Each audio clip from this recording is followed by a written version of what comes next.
아무로봐도 알려주는 남 얘기 231회 2부 저 박 박사와 문쌤 그리고 이금금 대표님과 함께합니다. 꼭 하나씩 빼먹네요. 못 빼먹었어요. 안 물어봐도 알려준 남 얘기 안 할라. 안 할라. 줄임말. 그렇습니다. 별다줄. 네.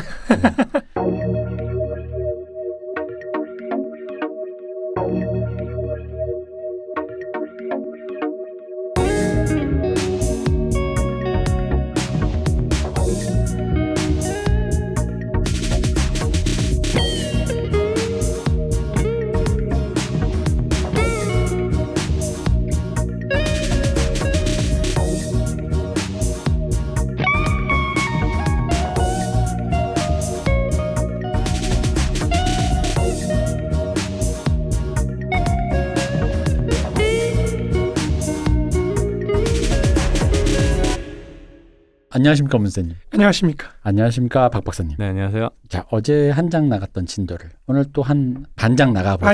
이러면 안 돼. 저는 근데 방송 한 번 하고선 마르크스 전문가 된 기분이 들어서 그래요? 굉장히 만족스럽습니다. 어디 가서 아는 척할 때 너네 세계 내전 알아? 이러면서. 이 방송의 장점이 바로 그겁니다. 네. 제가 노리는 것도 그거고요. 뭐 그런 거죠. 네, 제가 노리는 것도 그거기 때문에 그런 의미로 근데 이제 막상 듣고 나면 문쌤님 또 세계 그 어떤 그 지식이 방대하다 보니까 그런 기시감이 들죠. 그래서 나가면 그래서 우리 방송을 반복 청취하게 돼 있는 거야. 뭐였더라? 이러면서 바로 제가 그거를 노리고 있는 사람이었던 것입니다. 자, 그래서 어제에 이어서 오늘도 혁명론 그 전에 저희는 후원을 받고 있습니다. 여러분의 후원으로 저희가 스튜디오도 예약하고 밥도 먹을 수 있었습니다. 감사드리고 더 많은 후원 부탁드리겠습니다. 5년 해도 익숙하지 않는 후원 부탁드리겠습니다. 감사합니다. 지난 방송에서 제가 약간 오해의 여지가 있는 말씀을 드린 게 있어가지고 지난 방송이라 하면 어떤 방송인가요? 국무회의 때? 정말 국무회의 때. 네. 제가 약간 오해 소지가 있는 말씀을 드린 것 같아가지고 그것만 하나 정정하고 가겠습니다. 네. 그러니까 그 일본이 베트남에 이제 군수물자를 많이 수출한다고 말씀을 드렸는데요. 네. 이게 약간 오해의 여지가 있어요. 왜 그러냐면은 저는 그 말 자체는 맞다고 생각해요. 근데 이거를 일본이 군수물자를 많이 수출한다라고 일반화시켜서 이해를 하시면 사실은 틀린 거고요. 왜냐하면 일본은 2014년부터 2019년까지 군수품 어떠한 형태의 군수품이든 완제품으로 그 계약을 한 적이 없어요. 영권입니다. 계약이 영권입니다. 그게 원래 법적으로 금지되어 있지 않나요? 맞습니다. 왜 그러냐면 왜 2014년을 제가 기준으로 5년을 했냐면요. 2014년에 아베 정권이 이제 그 이거를 무기 수출 3원칙이라고 하는데요. 네. 그 금지 원칙을 폐기합니다. 그리고 이제 방위 이전 조약인가 뭐 그걸로 바꿔요. 방위 이전 조약이요? 네네. 방위물 이전 조건인가 뭐 그렇게 바꿔요. 그러니까 그게 이제 무기를 이전할 수 있는 그런 다른 3원칙으로 바꾸거든요. 그래서 이제 2014년부터 사실은 일본이 무기 수출이 전면적으로 된다고 보는데 이게 왜 그러냐면 이제 옛날에 보통국가화 이전에 이제 평화헌법이 생기잖아요. 평화헌법이 생기면서 일본이 이제 무기 수출을 좀 금지를 시킵니다. 이게 1967년에 사토 에이사쿠 총리가 이제 이것도 사실 우리 미사일 협정하고 비슷해요. 네. 그러니까 그게 미사일 협정이 사실 어쨌든 미국의 의지에 의해서 뭐 그렇죠. 네. 그러니까 미국의 의지도 있는데 사실 일본이 더 강했어요. 그래요? 네. 일본 내부에서 이제 굳이 우리 뭐 그런 거 하고 싶지 않다. 그러니까 이런 건데 이게 사토 에이사쿠 총리가 이제 의회에서 이 설명을 한 거죠. 이 3원칙을. 첫 번째가 이제 공산국가에 파병하지 않는다. 무기 수출하지 않는다. 두 번째가 유엔에서 금지한 나라. 그리고 이제 세 번째가 이제 분쟁의 여지가 있는 나라. 근데 분쟁의 여지가 있는 나라에 사실 한국이 들어가냐 안 들어가냐가 이제 좀 논란이 있긴 한데 우리는 남북 관계잖아요. 그렇네. 요것 때문에 사실 2014년에도 이 조항이 들어가긴 하거든요. 비슷한 내용이. 그 세계의 원칙인데 요게 이제 76년에 또 바뀌어요. 그러니까 전체에다 그냥 하지 말자. 일본은 무기 수출 안 한다. 요걸로 바뀌는데 이제 뭐 당연하게도 일본은 사실 미국에 종속된 국가다 보니까 이제 80년대부터 바뀌기 시작합니다. 그 나카소네 총리가 뭐 원래 81년에 이제 사실 한국에 수출했어요. 방위 물자를 한국에다 수출했다가 이제 그게 논란이 됐죠. 그게 또 게이트로 또 이렇게 네, 맞아요. 그래가지고 83년에 이제 아예 나카소네 총리가 미국의 안보 체계에 있는 거에는 이제 수출할 수 있다. 이걸로 바뀌어 이제 점점 늘어나요 거기서부터. 그 다음에 미국의 뭐 미사일 방어 시스템 여기다가 또 수출할 수 있다. 이런 식으로 이제 점점점 늘어나는데 결국에 이제 2014년에 아베 총리가 그걸 바꾸죠. 요게 이제 왜 문제가 되냐면은 요게 이제 보통국가와 같이 가는 거죠 일본이. 2014년이 근데 왜 하필이면 2014년이냐라고 한다면 미국이 이제 중국하고 본격적으로 좀 각을 세우기 시작하는 때입니다. 각을 세우다 보니까 이제 본격적으로 미국이 베트남에다 사실 수출 금지를 풀어주는 거는 39년 만에 풀어주거든요. 그게 2016년이에요. 근데 어쨌든 2014년부터 이제 그 협정이 들어가기 시작하고 또 이제 필리핀이나 이런 데도 또 군수 물자 이제 파는 거를 미국이 이제 풀어주기 시작합니다. 거기 이제 맞춰서 일본도 좀 이렇게 하다 보니까 명목상으로 이제 수출을 할 수 있게 됐는데 사실은 2021년 현재까지도 이제 한 2건 정도 협정을 했죠. 그러니까 수출을 한 건 2건밖에 없어요. 그러니까 그런 의미에서 보면 일반적인 의미에서 일본이 군수물자를 해외에 수출하지 않은 게 적다. 그건 맞습니다. 그러니까 거의 0건이죠. 근데 이제 요게 사실은 좀 뭐 일본을 간사하다고도 할 수 있는데 우리가 어떻게 보면은 그러니까 우리도 그렇잖아요. 우리도 지금 이게 제한이 풀리자마자 갑자기 연이어 나오잖아요. 창고에서 꺼내듯이. 네, 창고에서 꺼내듯이 연이어 나오듯이. 그러니까 모든 국가는 이걸 간사하다고 하긴 좀 그렇죠. 모든 국가들은 다 자국의 이익에 맞게. 그렇죠. 자국의 이익에 맞게. 그러니까 일본도 방위 산업을 아예 안 한 건 아니고 이제 국내 수요 위주로 자위대 수요 위주로 이렇게 한 건 있어요. 근데 일본이 이제 요거를 베트남한테 수출했다는 게 무슨 말이냐면 일본이 이제 베트남이 이제 그 산불 정책이 있습니다. 뭐냐면 베트남은 다른 나라하고 동맹하지 않는다. 그리고 두 번째가 이제 다른 나라로부터 어떤 군사기지나 이런 거 이용을 하는 걸 허용하지 않는다.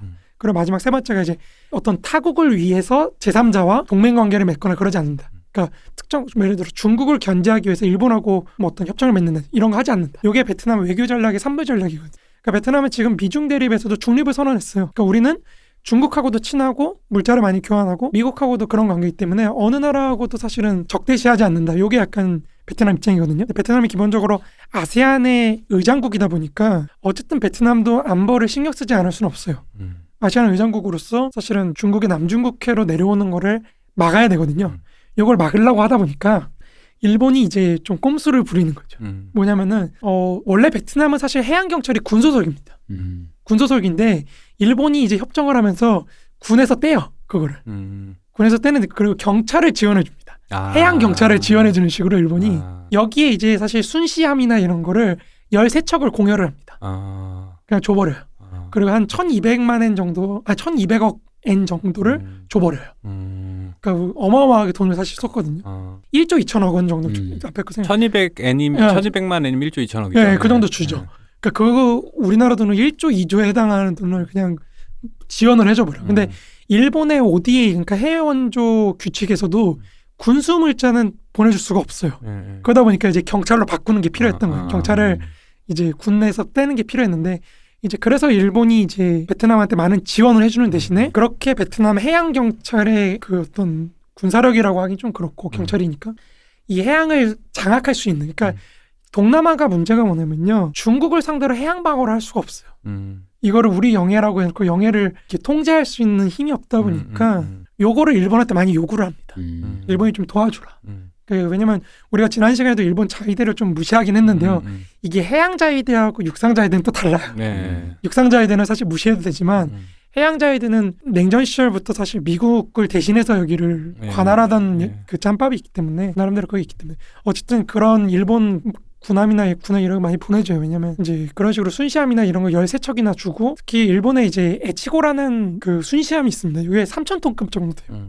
항공기가 왔다 갔다 할 수 있는 헬기가 이제 헬리콥터가 이게 싣고 다니는 거의 항공모함 같은 건데요. 이제 그런 것도 이제 하면서 같이 군사협력도 하고 군사훈련도 하고 이 자위대 해상 방어 능력을 이제 베트남이나 이런 쪽한테 전달해주는 그런 역할을 많이 합니다. 그러면서 이제 계속해서 ODA를 공여를 해주는데 이제 그런 의미에서 굉장히 많은 군수물자를 갖다 준다고 얘기를 한 거고 근데 이것도 근데 한계가 있어요. 뭐냐면은 베트남이 받았잖아요.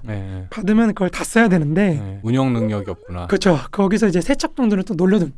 인력 문제도 뭐 그런 것도 우리나라도 있죠. 해군 사실은 승조원들이 고급 인력이잖아요. 근데 인력난이 조금 걱정된다 뭐 이런 얘기는 하더라고요. 또 훈련된 하사관들이 많이 있어야 되는데 이제 그러다 보니까 분명히 일본이 굉장히 많은 지원을 해주는 건 사실인데 그게 곧바로 베트남의 능력으로는 이어지지 않는 쉽지 않죠. 네. 하루아침에 그렇죠. 그리고 또 베트남도 사실은 아까 말씀드렸다시피 중립을 공식적으로 표방하고 있다 보니까 사실 중국하고 그렇게 직접적으로 또 충돌하기 또 싫은 거예요. 그러니까 일본한테 지원을 받기는 받되 이거를 곧바로 이제 그쪽으로 돌리진 않고 이제 어느 정도 이제 좀 하고 있는데 이게 베트남도 중국을 좀 두렵긴 하니까 어쨌든 일본으로부터 초계기, 잠수함 그리고 이제 기함 이런 거를 이제 그 원래는 산불 정책에서 그런 거 제공을 안 한다 그랬잖아요. 근데 어쨌든 거기에 들어올 수 있긴 해줍니다.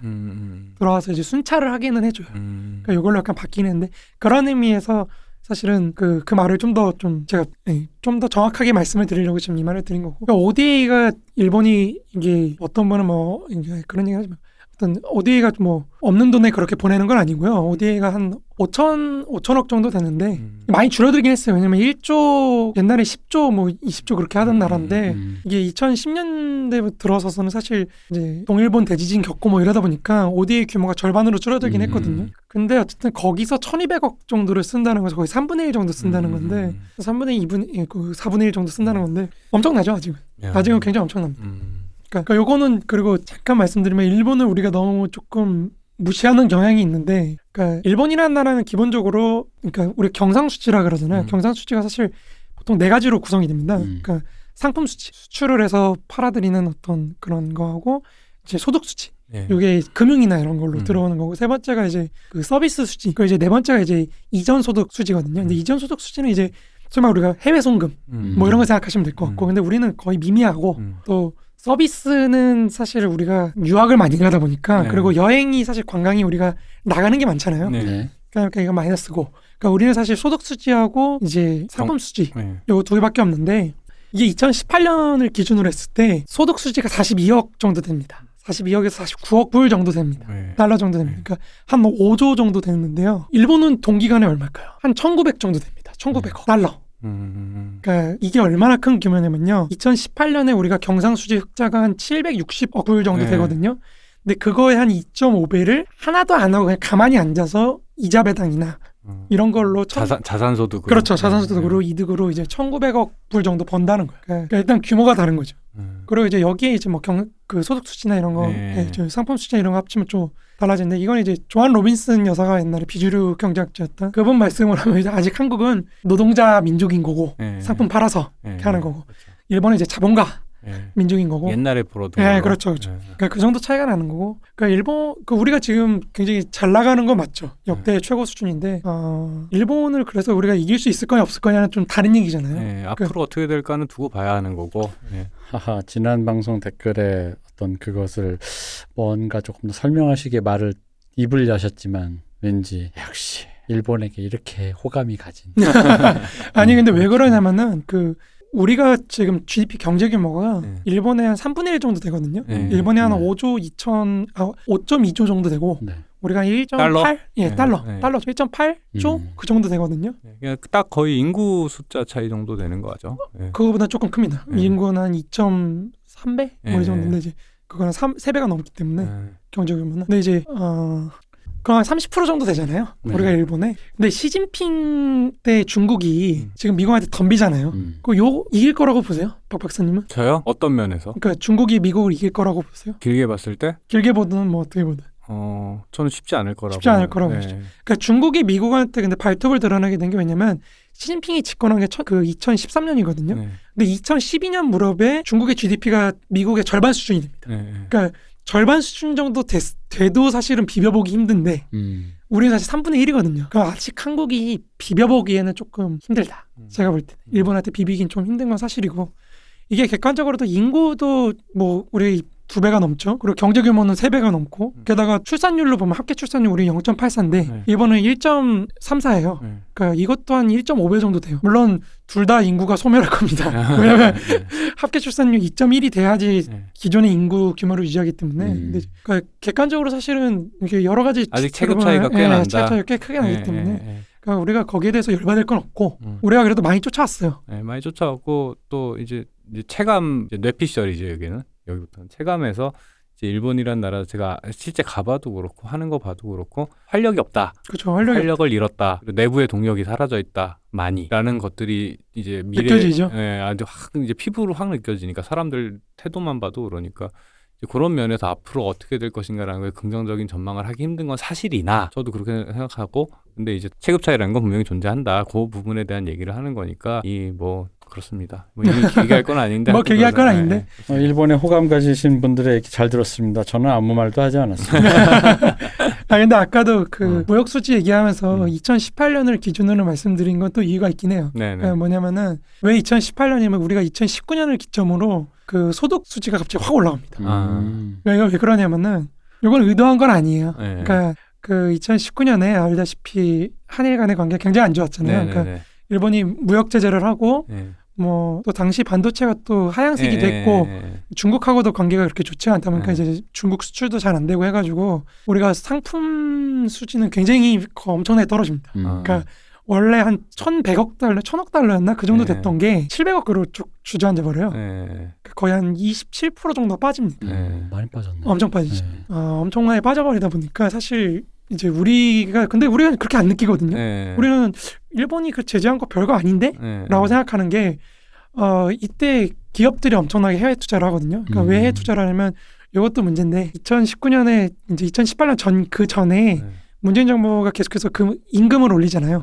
최저임금을 급격하게 올려버리니까 기업들이 2019년 초반 1분기 때, 1, 2분기 때 해외 투자를 엄청나게 합니다. 해외 투자를 너무 많이 하다 보니까 실제로 그게 한 42억 불이라 그랬잖아요. 그게 120억 불 넘는 수준으로 올라갑니다. 그러니까 단기간에 한 3-4배 정도 뛰어버려요. 해외 투자를 많이 해서 자산 소득이 들었다. 그렇죠. 해외 이렇게 그 에셋 그러니까 자산을 많이 사가지고 그렇죠. 뭐든 많이 해서 그렇죠. 거기로 그러니까 국내 투자를 안 하는 대신에 이제 해외 투자를 하고 해외 기업들하고 합병이나 이런 걸 많이 하다 보니까 그게 한 3배 정도 떠버려요. 그걸로 이제 메우니까 그렇게 크게 우리가 안 다가온 거고 그 이후로도 이제 우리 사실 동학 개미운동 뭐 이런 거 하면 사실 자본 소득이 굉장히 많이 늘어가지고 지금은 이제 많이 되긴 했는데 뭐 그렇죠. 근데 이게 그러니까 여기도 사실 제가 비판하고자 뭐 자꾸 문재인 정부 비판이라고 하시지만 이것도 사실 문재인 정부 비판하고자 하면 할 수 있어요. 무슨 말이냐면 문재인 정부가 이게 딱 터지니까 국내 투자를 안 하고 전부 다 해외 투자를 한 걸로 돌려버리니까 바로 2019년 7월에 이제 내년 2020년 이제 최저임금 그거를 확 깎아버리죠. 2%로 그냥 쫙 낮춰버리고. 그러니까 그거 자체도 사실 이제 문제가 있는 거죠, 정치적으로도. 왜냐하면은 우리가 생각할 때는 그러니까 소득주도 성장률이 틀렸다 맞았다를 막 논하고 싶은 게 아니고, 그러니까 이것도 비판자들이 이렇게 지금도 이 코로나 시국에 왜 자영업자를 안 도와주냐라는 말씀들을 많이 하시는데 저는 그건 어느 정도 유효하다고 생각해요. 근데 우리가 생각해봐야 될 지점이 또 한 가지가 뭐냐면 자영업자가 너무 많아, 솔직히. 우리는 미국이나 일본이나 이런 선진국들의 거의 3배 정도 되는 규모가 있거든요. 그러다 보니까 여기에 돈을 왕창 쏟을 수가 또 없어요. 소득을 다 보전해 줄 수가 없어요. 그러다 보니까 이제 최저임금을 올리는 방식으로 하는데 문재인 정부도 바보가 아니란 말이에요. 그러니까 이 정부도 바보가 아니니까 그러니까 내수를 사실 살리려면 최저임금 올리는 수밖에 없어요. 그거를 비판하기 시작하면 보수분들이 제가 답답한 건 그거거든요. 그거를 비판하면 사실 노동소득 분배율이 지금 굉장히 낮은 상태에서 뭐 방법이 없거든요. 그러니까 임금을 올리는 건 그럴 수 있는데 그럼 문재인 정부도 사실 바보가 아니다 보니까 그게 왜 이제 그 부작용이 있다 보니까 그걸 도와주는 방법으로 일자리 안정자금을 또 만듭니다. 그러니까 일자리 안정자금은 이제 1인당 고용에 따라서 1인당 최대 13만 원까지 이제 임금을 지원해 주는 제도거든요. 그래서 거기다 이제 3조 뭐 2조 이런 식으로 또 해서 지원을 해줍니다. 그러니까 사실 자영업자들이나 뭐 이런 영세 기업체들한테 그렇게 큰 충격은 또 아닌 거예요. 근데 문제는 뭐냐면 이게 일자리 안정자금이라는 건 결국 세금이거든요. 그잖아요. 결국 세금이죠. 그 세금이면 결국에는 그 세금 내는 사람들 어디서 가져올 거냐, 그 자원을 어디서 재원을 어디서 마련할 거냐가 문제거든요. 근데 요게 사실 그러면 그거를 뒷받침해줄 정치적 어떤 지지를 조직을 해내야 되는데 요게 한번 자본이 확 해외 투자를 했어요. 그리고 보수 언론지나 이런 데 딱 떠드니까 바로 줄어드는 식으로 바뀌어버린다는 거죠. 그러니까 정치적 조직으로 이걸 담론화시키고 정치적 조직으로 확대를 시키지 않고 그냥 후퇴해버린다는 거. 그러니까 쉽게 얘기해서 명분을 만들어서 사람들을 설득해야 되는데, 그렇죠. 그러지 않고, 그렇죠. 그게 이제 즉각적으로 반응을 하는, 직자적으로 이제 반응을 하는. 그러니까 거기가 사실 비판받을 지점이지 이분들이. 그 부분은 저도 충분히 동의합니다. 어쨌든 돈을 어떻게 쓰느냐라는 건 그때그때 필요에 의해서 쓰는 거지만 그 필요에 의해서 쓰는 것들이 정치적으로 사람들에게 정치적인 설득을 통해서 동의를 받아내는 과정이라는 게 사실 정치 행위의 핵심인데. 사실 그 부분이 계속 빠진다라는 생각을 그렇죠. 많이. 이 정부가 비판받을 지점이 있다고 생각할 저는 그런 지점이지 사실 이 구조나 최저임금 자체를 풀었다는 것 자체만으로는 비판받기 어렵다고 봐요. 그러니까 그거는 구조적인 문제고 이거는 일본도 하는 거예요. 이제 문재인 정부를 비판한다고 하시는 생각하시면 하시는 건데 뭐 비판으로 들리는 것 자체는 저는 어쩔 수 없는 것 같고 그런 것 같아요. 그러니까 사실은 그런 과정이 한국 정치에서 많이 실종됐다라는 느낌 받은 지가 한 10년 된 것 같아요. 그러니까 어떤 일을 할 때 어떤 사실은 그러니까 정책이라는 건 되게 기술적인 문제잖아요. 어떤 현상이 있고 그 현상을 해결하기 위한 기술적인 기술적인 접근을 통해서 이거를 갖다 정책적으로 이렇게 유도를 하면 이런 게 이렇게 해결이 될 거다. 근데 그 정책이 어떻게 보이냐, 어떤 어떤 이념이나 어떤 비전에 의해서 이해되느냐라고 하는 것들은 사실은 명분 싸움인 거고 이제 설득의 문제인 건데 사실은 그 설득의 문제에서 뭐 어떤 사람 언론 플레이를 시도하기도 하고 어떤 사람들은 토론회에 나가 설득을 하기도 하고 막 여러 가지를 하는데 이 과정들이 되게 뭐라 해야 되지? 이 과정들이 되게 단순하고 1차원적인 수준에서 계속 머물다 보니까 자꾸 이게 진영 싸움으로 그렇게 되다 보니까 결국은 진영 싸움이 되고 감정 싸움으로 간다라는 건 거죠. 그러니까 이제 최전선에서야 싸우는 사람은 뭐 이념이고 나발이고 눈앞에 적이 있으니까 죽인다라고 할 수 있겠지만은 대부분의 이제 중간지대에 있는 많은 사람들은 얘기를 들어보고 맞는 얘기네 뭐 이렇게 생각할 수 있네라고 생각할 수 있는 여지들을 계속 던져줘야 되는데 그 부분에서 한다고 하긴 하겠지만은 와닿지 않거나 혹은 빈약하거나 뭐 궁색하거나 이렇게 되는 경우가 이건 문재인 정부 문제만이 아니라 전 이 박근혜 이명박 정부 때도 사실은 많이 못 본 것 같아요. 저도 그렇다고 생각해요. 예. 이게 그냥 한국 정치 전체의 문제인 것 같다는 생각이 좀 많이 들어요. 그러니까 그런 의미에서 공회전한다고 말씀드렸던 거고. 그러니까 문재인이나 박근혜나 이명박 똑같다? 갑자기 그런 식으로.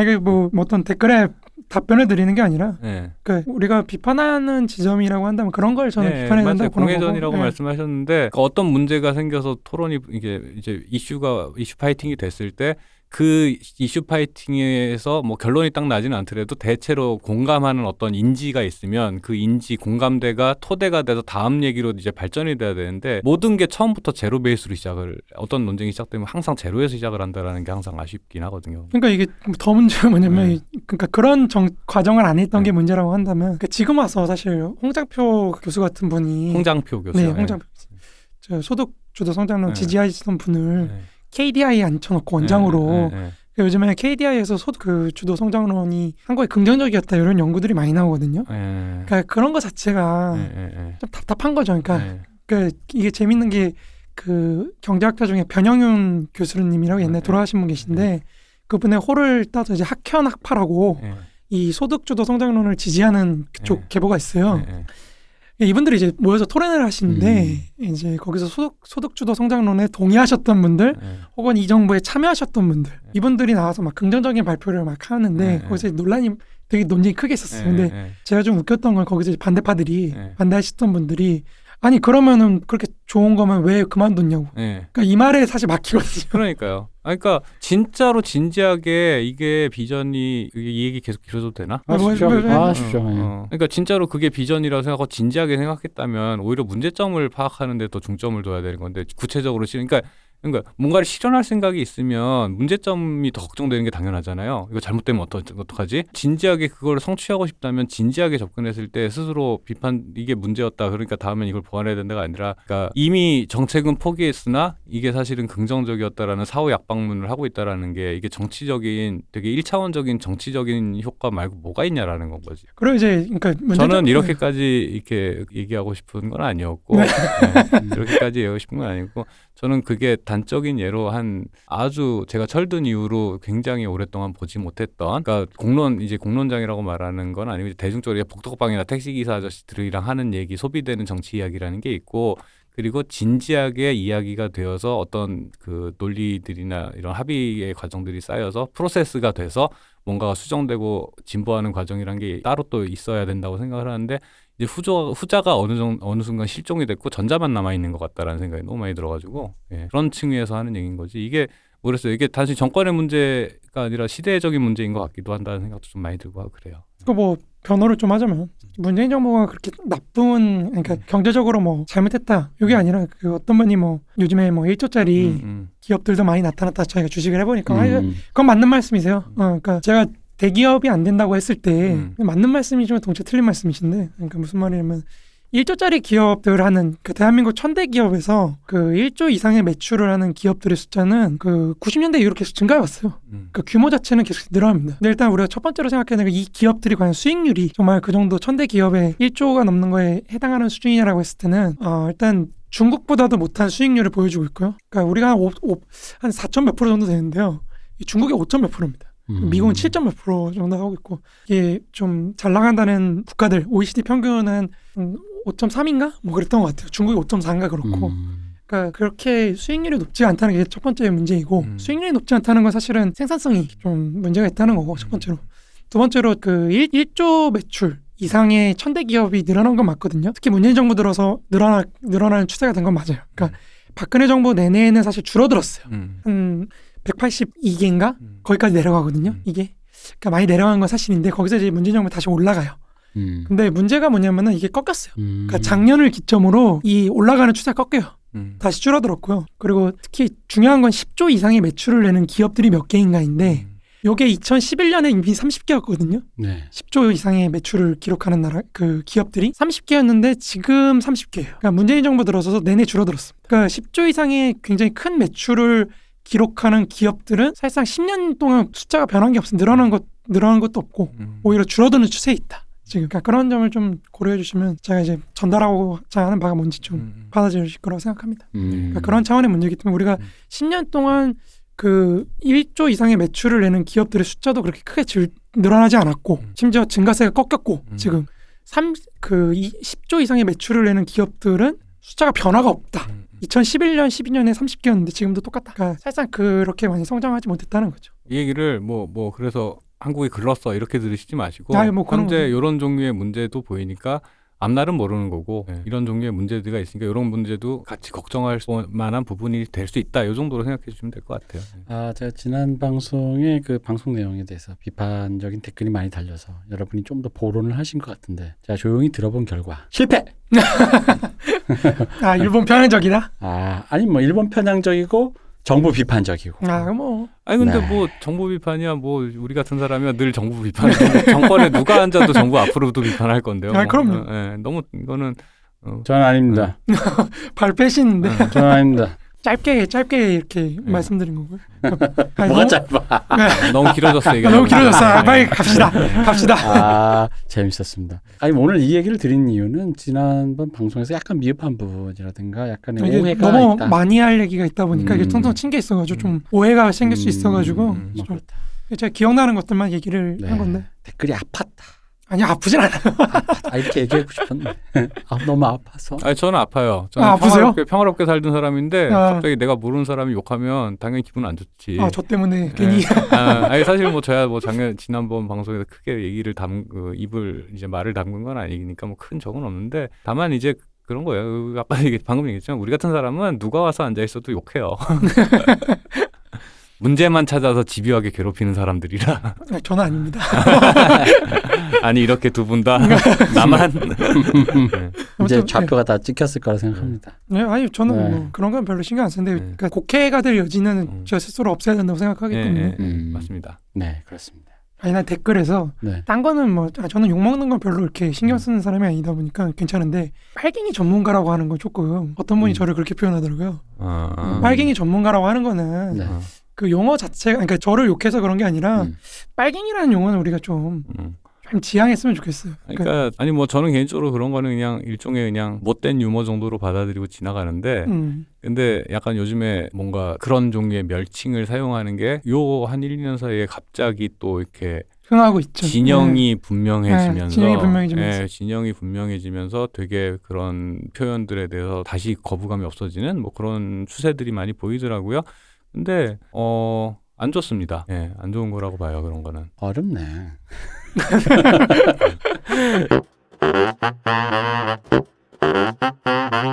그럼 이제 어제는 이제 영국 선진국을 봤다면 그리고 그 전에 세계혁명에서는 주로 중진국인 프랑스를 중심으로 봤다면 이제는 우리가 후진국 독일을 한번 볼 때가 됐다. 드디어 이 후진국 시절의 독일. 그렇죠. 그러니까 이게 약간 역사의 기입니다. 사실은. 그러니까 저는 마르크스 엥겔스한테 굉장히 동질감을 느끼는 게요. 이 사람들은 후진국 단계에서 선진국까지 되는 걸 봤거든요. 독일이. 시대적으로 이 마르크스 엥겔스가 살아서 활동하는 그 19세기 초중반에서 이제 후반까지가 사실 독일이 유럽 내부에서 초강대국이 되는 그런 과정이에요. 그러다 보니까 약간 이 사람들 글을 보다 보면요. 처음에 초기 저작들에서는 후진국 지식인으로서의 어떤 컴플렉스가 열등감 요게 보이다가 조금 후반부로 가면은 선진국이 됐다는 어떤 자부심 약간 이런 게 느껴져요. 이거 얘기 듣다 아까부터 저 어제 방송에 느꼈는데 약간 좀 한국 같은 느낌이 약간 약간 그래요. 네. 왜냐면 후반부로 가면 엥겔스가 이제 독일 프롤레타리아트들, 독일 사회주의 정당이 이렇게 세계를 이끄는 선도가 됐다. 그러니까 이런 자부심이 있기 때문에 그러니까 약간 그런 면이 있어서 저는 한국인이 특히 마르크스주의하고 좀 잘 맞지 않나. 한때는 그랬죠. 뭐 이거 이렇게 잘 듣다 보면은 약간 동질감이 느껴진다. 약간 그런 건데. 그러니까 어쨌든 이 사람들은 이제 그럼 독일이 사실은 아예 근대국가, 국민국가조차도 완성하지 못해서 여전히 봉건제 치하에 살고 있을 때 그때가 아직 바이마르 공화국도 이전이죠 대충. 바이마르 공화국 전이 이제 독일 1제국이고 1제국 이전에. 그 이전에 프로이센과 프로이센하고 뭐 이제 그 바이에른이나 이런 애들이 계속 싸우고 있을 때 나눠져 있을 때. 독일 연방에는 그렇죠. 한참 후에나 나오는 거고. 그렇죠. 아니 독일 지금이 독일 연방 아닌가요? 지금 말씀하시는 39개 정도로 나눠져 있는 독일이. 그러니까 요거를 이제 어떻게 통일할 것인가가 이제 좀 문제가 되는 거죠. 그러니까 독일 민족들이 이제 이 당시에 1848년 혁명이 터지니까 우리도 하나로 뭉쳐보자. 이런 이제 민족주의. 그러니까 독일이 당시에 이제 영방으로 나눠져 있었거든요. 그러니까 여기 오스트리아도 있고 뭐 여러 가지가 있습니다. 그러다 보니까 이제 오스트리아의 그 제국 시스템이잖아요. 오스트리아라는 건 기본적으로. 그러니까 이걸 이제 요즘에는 근세 제국이라고 많이 표현하는데 뭐 오스만 제국, 청 제국. 근데 요 근세 제국이라는 개념이 일본에서 나온 개념이다 보니까 일본 애들이 자기네도 제국. 은근히 올려치려고 만든 건가? 그렇죠. 약간 그런 게 있어요. 나도 제국. 나도 근세 제국. 약간 그런 식으로 얘기하는데 저는 일본은 근세 제국이라고 보진 않고. 근데 어느 나라나 그런 환빠적 욕망은 다 있는 거니까. 그렇죠. 그러니까 이제 어쨌든 청 왕조의 질서에 있는 제국 내부에 있는 국가라고 저는 생각을 해요. 그러니까 일본도 근세 제국의 한 부분이었고 이제 뭐 이런 식으로 이제 제국적 질서로 나눠져 있었다. 유럽도 여러 가지 제국들로 이루어져 있고 뭐 영제국, 프랑스 제국 뭐 이런 식으로 나눠져 있고 그런 제국들 중에 하나인데 요걸 이제 어떻게 타파할 것인가가 이제 문제라는 거죠. 타파해서 민족 국가를 어떻게 세울 것인가가 당시 독일에서는 굉장히 큰 문제였다. 이게 이제 1848년 혁명이 땅 터졌을 때 이제 프랑스에서 노동자 혁명이 터지니까 연쇄적으로 터지기 시작합니다. 독일 시작해서 중부 유럽들까지 슬라브 민족들까지 전부 다 이제 혁명이 터져요. 특히 슬라브 민족들이 이제 러시아의 남진이라는 과정과 오스트리아 제국 또는 오스만 제국의 어떤 지배라는 거에 대한 저항 이런 걸로 이제 같이 가는 거거든요. 그러니까 나중에 여기서 그리스도 독립하고 뭐 이런 것들 독립하는 거고 쭉 이어지는 건데 이제 엥겔스나 마르크스가 걱정했던 거는 이 슬라브 민족 국가들의 독립이 러시아 제국의 남하로 이어지면 안 된다. 요거를 상당히 고민합니다. 왜냐면은 이 사람들이 그러니까 요게 마르크스의 가장 이론적인 오류이기도 한데 마르크스는 계급 관점을 굉장히 강조하잖아요. 그러니까 국제관계도 약간 계급 관계로 봐요. 뭐냐면은 영국의 봉건 지주들에 의해 어제 말씀드렸잖아요. 그 영국의 봉건 지주들과 입헌 군주가 차지하고 있는 그 세계 자본주의 질서 속에서 러시아는 확실히 전제 국가거든요. 그 농노제국 심지어 국민들이 농노예요. 그러니까 러시아 국왕이 사실은 국가 자체가 지주인 나라예요. 봉건적인. 그러니까 요 봉건적인 러시아가 유럽 봉건 지주들을 보호해주는 헌병 역할을 맡고 있다. 그러니까 영국하고 그래가지고 러시아하고 서로 통하고 있다. 계급적 이해관계로. 요게 마르크스의 가장 큰 문제거든요. 그러니까 나머지 나라한테 그들에게 착취당한다. 그렇죠. 착취당하고 그들 내부에 있는 봉건 귀족들한테 착취를 당한다. 거기서 가장 혹독하게 착취당하고 있는 나라가 독일이다. 봉건 시스템 봐라. 이 얼마나 봉건이 이거 정말 한국의 그런데 그 식민지 약간 그런 거죠. 왔어 지금 느낌 왔죠. 식민지 반 잡은 약간 그 식반론 같은 거죠. 그러니까 우리를 그렇게 생각한 거예요. 이 영국 자본주의는 여기를 이제 후진적인 상태로 놔둬서 착취하고 러시아는 또 그것대로 또 이득을 챙기면서 러시아가 세계 정복, 세계를 영국하고 나눠 먹으려 그런다. 요게 마르크스의 당시 현실인식. 그러다 보니까 그래서 둘이 나중에 그레이트 게임을 하거든요. 1950년대부터. 그러니까 아직은 그레이트 게임 하기 전이거든요. 그러니까 더 그렇게 생각하죠.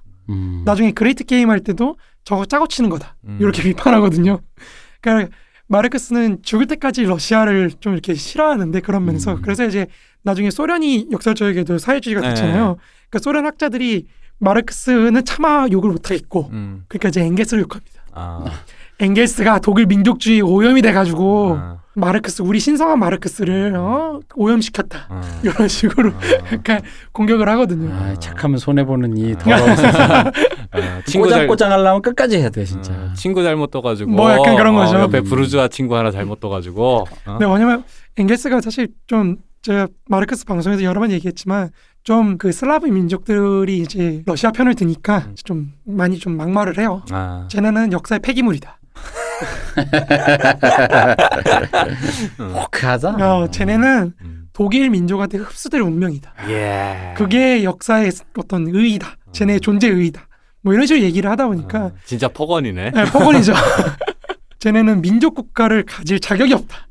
그래서 역사 없는 민족이라 그래요. 이제 그렇게 폭언을 하니까 이제 사실 열받을 만한데 많이 화가 나셨네. 네, 뭐 근데 이 당시 상황을 생각하면 그럴만하다 또 그런 측면이 있다. 이게 사실 헤겔이 한 말이거든요. 역사 없는 민족이라는 게 사실 원래 헤겔이 쓰던 말인데 앵겔스가 그거 가져와서 야 내가 보니까 헤겔 맞다 이렇게 얘기하는 그런 거라서 멋진 욕이네요. 막말을 하죠. 역사 없는 민족이다. 역사 없는 민족의 대표가 중국입니다. 내가 지금 그 얘기 하려고 그랬는데. 진짜요? 난 네. 농담으로 하려고 그랬는데. 사실은 중국은 아니고요. 아프리카입니다. 아프리카고 이제 중국은 이제 거기보다 조금 발전했는데 쟤네도 가망은 없다.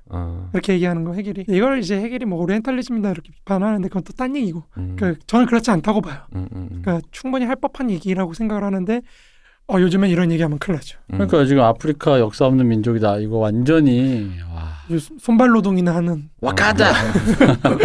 여기서 역사 없는 민족이다라는 말이 조금만 설명을 더 해줄 수 있을까요? 그러니까 역사 없는 민족이라는 게 뭐냐면 역사를 가진 민족들은 이제 역사적으로 근대 자본주의화를 할 수 있는 나라, 그럴 능력이 있는 나라, 그러니까 민족 국가라는 걸 만들 수 있는 역량이 있다 없다를 갖고 논하는 건데 앵겔스가 볼 때는 이 국가들은 근대 국가를 만들 능력이 없는 거예요. 그러니까 자립할 능력이 없기 때문에 얘네는 사라지는 게 나아. 그러니까 이거를 판별하는 기준은 해당 지역의 자본주의 발전의 정도입니다.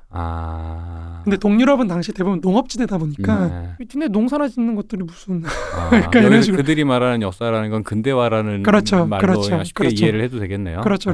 그러니까 유일한 동유럽에서 유일한 예외가 폴란드인 거예요. 폴란드는 어느 정도 산업화가 되고 특히 러시아 제국 내부에서 가장 산업화된 지역이다 보니까 얘네는 그래도 해야 돼. 그리고 이게 전략적으로도 그 러시아의 유럽 진출을 막으려면 폴란드가 이제 방파제 역할을 하거든요. 그렇죠. 광활한 벌판이 러시아랑 바로 그렇죠.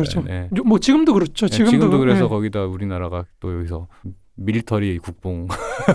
그런데 그 역사가 없다라는 그 말은 결국 다른 의미로 이렇게 이해도 되나요? 그러니까 흔히 말하는 민족주의 국가라는 건설할 수 있는 것으로서의 그 같은 구성원을 그 민족주의 국가로 묶을 수 있는 의미로서의 역사. 그렇죠. 네. 그러니까 당군 할아버지 같은 거. 그렇죠. 막말로 하잖아요. 뭐 당군 할아버지 어쨌든 뭐 유관순, 그러니까 이순신. 마르크스나 앵겔스가 볼 때 거기 슬라브 국가들은 아직도 귀족에 의한 봉건적인 정치이기 때문에 얘네가 독립운동한다고 해봐야 사실은 농노를 국민으로 만들지 못한다는 거죠. 그렇죠. 동의가 되겠느냐라는 말도 그렇죠. 같은 거잖아요. 그렇죠. 예. 여전히 봉건적이라는 건데 이거는 사실 좀 후레치기입니다. 그러니까 물론 봉건 귀족들이 주도해서 독립운동을 한 건 사실이지만 이미 사실 시작했다는 것 자체에서 이미 그런 계급적인 한계는 어느 정도 뛰어넘은 거거든요. 그러니까 그거를 고려를 안 하는 거죠. 왜냐면 일단 열받으니까 일단 독일이 빨리 지금 혁명하고 해방돼야 되는데 봉건적인 잔재로부터 얘네가 지금 러시아나 오스트리아 용병이 돼가지고 혁명군을 때려잡고 있으니까 이거는 도저히 살려둘 수가 없다는 거죠. 그러니까 이런 분노, 이런 분노에서 이제 이 역사 없는 민족들 너네는 미개하다. 미개하다 이것들아 뭐 이렇게 비판하는 건데 저는 그걸 어느 정도 이제 받아들일 이게 이제 그런 게 세계적인 좀 이제 20세기 들어서 좀 인식의 범위가 커졌을 때 3세계인들이 듣기에는 굉장히 불쾌할 수밖에 없는 말이긴 하네요. 그렇죠. 비판의 여지가 되게 많긴 하네요. 그렇죠. 근데 사실 역사적이게도 사실 독일도 당시에는 제3세계 오늘날로 치면 제3세계 구성원 중 하나라는 거죠. 그러니까 이 사람들이 독일 혁명을 고민하는 독일 혁명가로서 제3세계 혁명가 중 하나로서 그런 얘기를 했다고 이해를 해야 되지. 제3세기 전체를 후려쳤다. 내가 1세계 시민으로서 이 미개한 것들이라는 태도가 아니었다는 그렇죠, 거죠. 그렇죠. 본인들도 이제 제3세계 근데 이제 나도 네 거다. 나도 네 건데 이제 제3세계 혁명가로서 아예 다른 제3세계 혁명가가 좀 이상하게 하니까 이제 공격했다고 이해하는 게 저는 좋다는 겁니다. 욕이다 그냥. 그러니까 욕이다. 그냥 욕으로. 자꾸 역사 있네 없네 그걸로 이제 파고 들어가면 나도 역사 있거든. 서로 힘들어진다. 힘들어진다. 그런 반박은 의미가 없다. 요게 사실은 마르크스주의 연구사에서 굉장히 중요한 문제예요. 욕이냐 아니냐? 그렇죠. 욕이냐 아니냐. 그러니까 욕이 아니라고 하는 애들은 이제 마르크스주의를 근대주의로 몰아치는 거죠. 얘네가 근대화론에 오염이 돼가지고 근대를 선으로 보고 이러니까 그게 없는 것 같은 민족들의 가능성을 다 무시해버리고 저렇게 위계적으로 설정을 해서 후려치는 거다라고 비판하는 거고 옹호하는 쪽은 이제 이거 혁명가로서 그럴 수도 있지. 답답한 마음에. 뭐 답답한 마음에 그런 거다. 왜냐하면 또 왜 그러냐면 헝가리나 이런 거에 대해서도 입장이 바뀌어요. 그러니까 헝가리도 처음에는 헝가리에서 혁명이 터지거든. 터지고 오스트리아 제국을 막 공격을 하니까 박수를 쳤다가 봐봐라. 역시 헝가리 민족은 저력이 있다. 저 나라는 근대화할 나라야. 이렇게 하다가 나중에 패배하고 뭐 좀 이렇게 좀 조금 투항하는 쪽으로 가니까 왜냐면 헝가리가 이제 오스트리아 제국하고 협정을 하잖아요. 그래서 나중에 헝가리 오스트리아 제국이 되는 그 공동 제국이 되는 건데 그러니까 내 그럴 줄 알았다. 저것들 저 귀족들이 주도하더니 내 그럴 줄 알았다. 이렇게 또 바뀌거든요. 그렇지. 어제도 말씀드렸지만은 그 마음이 급한데 한시가 급한데 저러고 있으니까 답답한 거죠. 그러니까 그렇게 계속 바뀌는 게 있다 보니까 그러니까 좀 유동적이라는 거를 좀 그러니까 이 사람들이 볼 때 혁명에 동참하면 능력이 있는 거고 혁명에 동참하지 않으면 능력 없는 거. 그래 사람이 어떻게 평생을 일관성 있게 살 수 있겠어. 그러니까 이거를 그러니까 그 사람의 어떤 그런 관점으로 보는 게 아니라 그걸 학문 그러니까 이분의 학문 체계 안에 그 언어나 발화도 포함시키느냐 마느냐의 문제라서 그러니까 이제 이 사람이 사인으로서 살면서 또 욕도 하고 술 먹다 주정할 수도 있고 학문은 학문인 건데 만약에 그걸 그 학문적 체계 안에 포섭하려는 순간 이제 이 무오류성을 만들어야 되니까 이제 갑자기 그거 갖고 싸우게 되는 거죠. 그죠. 혁명가로서의 그건 그거고 혁명가로서의 그건 그거고 또 이론가로서의 그건 물론 이것도 이론적인 얘기를 지금 하고 있는 거지만 뭐 그렇다 해서 뭐 욕을 안 할 수는 없잖아요 사람이. 아무튼 그런 거고. 그러니까 이 당시에 이제 마르크스는 어쨌든 독일혁명의 관점에서 이 얘기를 하는 거기 때문에 이 사람들은 이제 독일혁명에서 공산주의 동맹이라는 걸 만들어가지고 여기서 쓴 게 이제 그 역사적인 공산당 선언이라는 팜플렛입니다. 두둥. 그러니까 이게 이제 막 퍼뜨리고 특히 여기서 마르크스가 급진적 민주주의 입장에서 그러니까 사회주의자로서 활동하진 않아요. 그러니까 여기에 사실 마르크스 engels이 굉장히 많이 비판받았던 부분인데 이 사람들이 이제 혁명가로서 활동을 하긴 하지만 자기네들이 볼 때 독일 혁명의 그 어떤 도달해야 될 목적은 부르주아 혁명인 거예요. 사회주의가 아니라 일단 봉건적인 잔재를 없애고 빨리 독일의 자본주의와 근대 국가를 정착을 시켜야 된다. 여기에 이제 프랑스의 프롤레타리아트들의 지원이나 이런 게 필요한 거고 특히 영국으로부터의 산업혁명을 이걸 가져와야 된다. 요걸 이제 고민했던 거거든요. 그래서 이제 영국이 이제 혁명이 터지고 막 다 혁명이 터지는 와중에 독일에서도 이제 프랑크푸르트 의회라는 게 또 만들어집니다. 독일이 이제 혁명이 막 터지니까 당시에 이제 독일 연방 의회에서 모여서 이 문제를 해결하자. 거기는 신성로마 제국 이제 이 사라졌지만 어쨌든 뭐 여러 황제들이 있을 거 아니에요. 그 밑에 있던 신성로마 제국 밑에 있던 여러 왕들이나 이런 귀족들이 있기 때문에 이 사람들을 모아서 어떻게 독일 민족 연방을 하나의 민족 국가로 만들어 보자라는 움직임이 있어요. 그러니까 여기서 이 프랑크푸르트 의회에서 이걸 이용해서 어떻게 근대 국가를 만들 것인가가 당시 1848년 독일 혁명에서 가장 중요한 문제점입니다. 여기에 이제 마르크스 engels가 좌파로 개입을 하는 거죠. 독일 좌파로. 그래가지고 뭐 엄청 얘기를 많이 해요. 뭐 여기서 뭐 독일 그 이제 공산주의 동맹의 중앙위원회를 만들고 거기서 이제 중앙위원회에서 또 17개 요구항을 또 만들고 막 이런 식으로 얘기를 합니다. 근데 17개가 엄청 많은데 뭐 또 엄청나게 많은 강령들이 막 있는데 사실 여기서 제가 써오긴 했는데 요거를 말하기는 좀 그렇고 다 말씀드리긴 그렇고 이 17개 조항을 분석을 해보면 일단 가장 눈에 띄는 거는 부르주아와 프롤레타리아트 간의 계급투쟁이라는 말이 없다는 거예요. 이 사람들이 공산주의자인데 그 계급투쟁에 대해서 얘기를 하나도 안 해요. 그러니까 그게 중요하지 않다가 그러니까 그게 급선무가 아니다 이거지. 그렇죠. 그러니까 지금 문제는 부르주아지들을 빨리 달래서 일단 너네 힘이 있어. 너네는 봉건제를 무찌를 수 있다. 화이팅.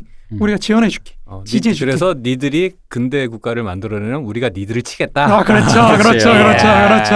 정청인 줄. 요거를 조금 고급스럽게 이론적으로 좀 얘기하면 이게 단계론. 그러니까 먼저 부르주아 혁명을 선취한 다음에 사회주의 혁명을 하자.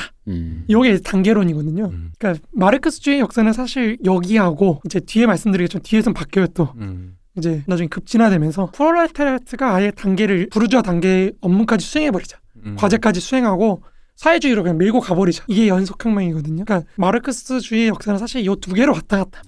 그러니까 부르주아 혁명을 거쳐가냐, 그렇죠, 아니면 그렇죠, 바로 프롤레타리아 혁명으로 바로 가느냐. 바로 간다기보다 이제 부르주아 혁명의 그 과제를 부르주아가 성취하게 하는 게 아니라 프롤레타리아가 그죠. 노동자가 성취하게 하는 거죠. 우리가 이끌어가겠다. 부르주아지들도 따라와라. 요게 가는 거거든요. 그러니까 여기서 왔다 갔다 하는 거예요. 그러니까 지금 중국 공산당이 선언한 게 얼마 전에 선언한 게 공동부유. 그렇죠. 네. 그러니까 중국 공산당 100년의 과업을 설명해. 여태까지 부르주아적 혁명의 과제를 우리가 충실히 했다.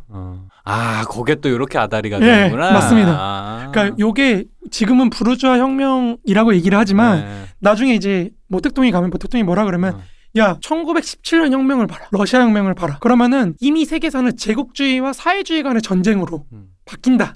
자본주의적 제국주의 그러니까 제국주의적 자본주의와 사회주의 간의 최후의 대결만 남겨둔 이 마지막 세계사적 단계에 왔으니까 이때부터는 부르주아 혁명이라고 부르지 마. 인민민주주의 혁명이라고 불러. 그래서 신민주주의라고 하는 거야. 새로운 민주주의 혁명이라.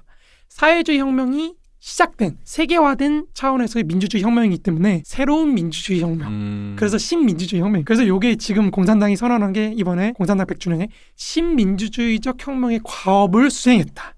그래서 우리는 이제 사회주의화로 가자. 그러니까 이제 완수했다. 그렇죠. 완수했으니까 이제 사회주의 혁명한다. 우리는 부르주아 혁명이 달성할 생산력의 발전과 국민국가 건설 요거를 완성했다. 그러니까 그 선부론이라고 말했던 게 말하자면은 부르주아 혁명 이제 먼저 일단 자본을 축적하고 돈 벌어라. 그렇죠. 이제 생산력을 발전시켜라. 이제 니들 뭐가 짓다고 이제 프롤레타리아 혁명을 이제 하겠다. 그렇죠. 야. 이게 왔다 갔다 하는 게 모택동도 처음에는 원래는 모택동이 미국하고도 관계를 개선하려고 그랬거든요. 네. 그러니까 그러다 보니까 그때는 이민민주주의인 거예요. 신민주주의. 미국하고 잘해가지고 생산력 발전을 이루고 우리는 조금 중립적인 걸로 갈게.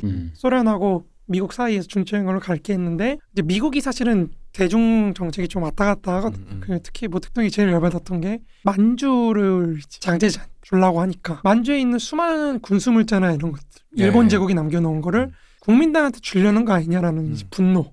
요거에서 이제 모택동이 딱 끊고 미 제국주의하고 싸우자. 세계혁명이다. 저 일본까지 가자. 요걸로 가는 건데 요게 계속 이어지다 이제 모택동이 말년에 안 될 건가 보다. 역시 생산력부터 먼저 좀 하고 내부 정비하고 가자. 이렇게 해서 돌아서고 이렇게 가는 거거든요.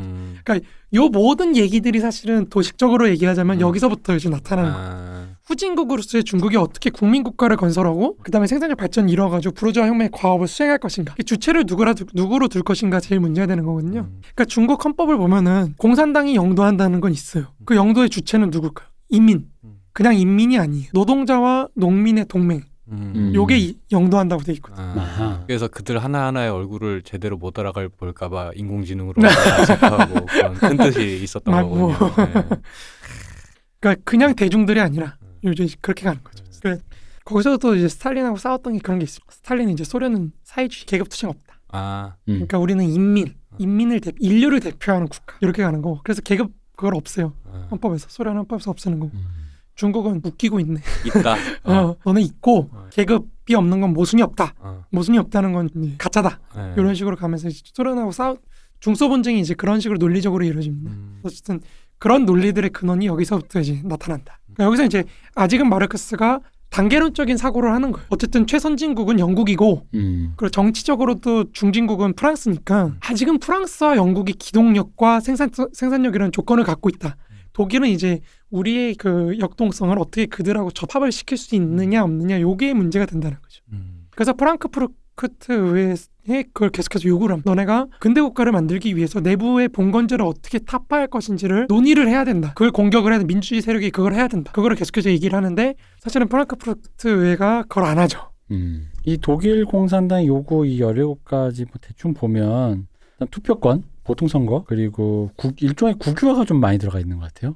좀 국유화나 이제 집중화 좀 많이 들어가 있죠. 네, 국유화, 뭐 집중화, 뭐 이런 거고 약간의 그리고 또 봉건제에서 핍박받았던 그러니까 봉건제에서 폐해로 막 피해보던 어떤 세금이나 이런 것들을 좀 철폐하고. 그러니까 국유화나 이것도 요게 나중에 트러츠키가 가져가요. 이게 그 집단 농장으로 맞아요. 하는 게 그러니까 그 논리로 그 적백 내전에서 사실 굉장히 그 잔혹했던 게 뭐냐면 전 모든 사람을 노동의 군대화라고 표현하거든요. 이거를. 그러니까 아예 노동자 조직 자체도 군 조직으로 바꿔버려요. 트러츠키가 레닌이 이거를 계속 이래도 돼? 이거 너무 심한 거 아니야? 라는 트러츠키가 가만히 있어봐. 지금 적벽 내전인데 뭔 상관이야. 지금 내전이라고. 너 좀 조용히 있어봐. 하는데 레닌도 이걸 주저할 정도로 트로츠키가 잔인하게 해버리는 게 전체를 다 노동을 군사화시켜가지고 지금은 국유화와 그 중앙 집권화를 해가지고 내부의 저 반혁명 봉건제적 유제들을 다 없애버려야 될 때다. 힘을 모아가지고 중앙 집권화되는 걸. 그러니까 그런 식으로 이제 가져가 버리니까 사실 레닌이 좀 당황하긴 하는데 어쨌든 허용을 합니다. 그 힘으로 사실은 적백내전에서 승리하죠. 강력하게. 그걸 되게 잔인하잖아요. 왜냐면 특히 레닌이 레닌도 그렇고 특히 스탈린이 엄청나게 반발했던 게 뭐냐면 이제 그 과거 백군들, 그러니까 러시아 제국의 장교들을 기용을 하거든요. 적백내전에서 그거를 엄청나게 이제 사실 스탈린이 반대를 하는데 이제 트로츠키가 내세운 해법은 간단하죠. 가족들 다 잡아놓고 혹시 탈주하거나 뭐 전쟁에서 패하거나 그러면 가족들 다 써주게. 그리고 이제 규율도 굉장히 엄격하게 해가지고 10명당 1명씩 죽여버립니다. 예를 들어 명령을 안 들었어요. 어떤 소대에서 10명씩 뽑아서 1명 죽여버려. 그냥 무작위로 총살합니다. 그 약간 로마 맞습니다. 그 그 로마 백인데 로마식 규율 그걸 따라하는데 그게 효과가 있었긴 있었죠. 결과적으로는 효과 있어. 그걸로 그 힘으로 승리했는데 그 이론이 사실은 본인이 마르크스주의적이라고 할 때는 여기서 이제 가져가는 겁니다. 그러니까 이거는 제가 볼 땐 오용이죠. 너무 아전인수인데. 아전인수기. 역시 그래가지고 뭐 주장 그대로만 보면 안 되고 주장을 하게 된 맥락을 같이 봐야 되는데 당시 어떤 문제를 타파하기 위한 방법론으로서 등장한 게 시간이 지나서 맥락은 다 삭제되고 마치 이론적인 걸로 추상적인. 그러니까 확실히 그런 게 확실히 많은 것 같아요. 뭐 모택동도 그렇고 트로츠키도 그렇고 다 아전인수만 하고 있습니다. 그래서 아직까지는 부르주아 혁명 단계를 굉장히 중시하다 보니까 이 사람들이 사실 플랜이라고 할 수 있는 공산주의 원리라는 책이 있어요. 엥게스가 1847년에 이제 설명용으로 사람들한테 우리가 이런 걸 할 거야. 이런 설명용으로 얘기할 때도 계속해서 이제 그런 얘기를 합니다. 우리는 이게 혁명이 이제 민주주의를 건설하는 체제다. 어떻게 보통 선거를 도입할 거고, 그러니까 이 사람들의 목표는 어쨌든 민주적 공화정까지는 가야 된다는 거예요. 그거를 건설할 거에 목표가 맞춰져 있지. 아직은 사회주의는 좀 독일이 너무 후진적이고, 그러니까 러시아 혁명가들도 마찬가지고 사실 모든 후진국 사람들이 고민하는 거잖아요. 우리가 근대성이라는 거가 이상향은 맞는데 이걸 여기서 바로 선취할 수 있느냐. 요거는 사실 굉장히 후진국 사람이면 고민할 수밖에 없는 문제거든요. 그러니까 이게 마르크스가 젊었을 때 썼던 그 헤겔 법철학 비판 서문을 보면 특히 잘 드러나는데요. 오늘날의 후진국 지식인들이 저 인류 최전선에 있는 나라들하고 동급으로 사유를 하고 싶으면 어떻게 해야 될까? 왜냐면 우리나라는 지금 후진국이. 그럼 앞으로 우리나라에서 발전하는 거는 대부분 앞선 나라들을 따라가는 것밖에 안 되거든요. 그러니까 우리도 소위 말해 선진화를 따라가는 것밖에 안 되다 보니까 그러면 나는 사실 앞선 애들이 이미 해놓은 거 반복하는 것밖에 안 되잖아요. 그렇죠. 그러니까 마르크스가 거의 직설적으로 얘기하는 게 뭐냐면 지금 독일은 아직도 프랑스의 1789년에 도달하지 못했다. 그러니까 프랑스 대혁명 시기만도 못하다. 이거 한국에서도 우리 어릴 때 많이 보던 그쵸. 계속 반복되는 얘기가 나오고 있어요. 우리가 옛날에 들었던 얘기. 그러니까 이제 그런 거다 보니까 이 사람은 이제 지금 1800년대를 사유하고 싶은 거예요.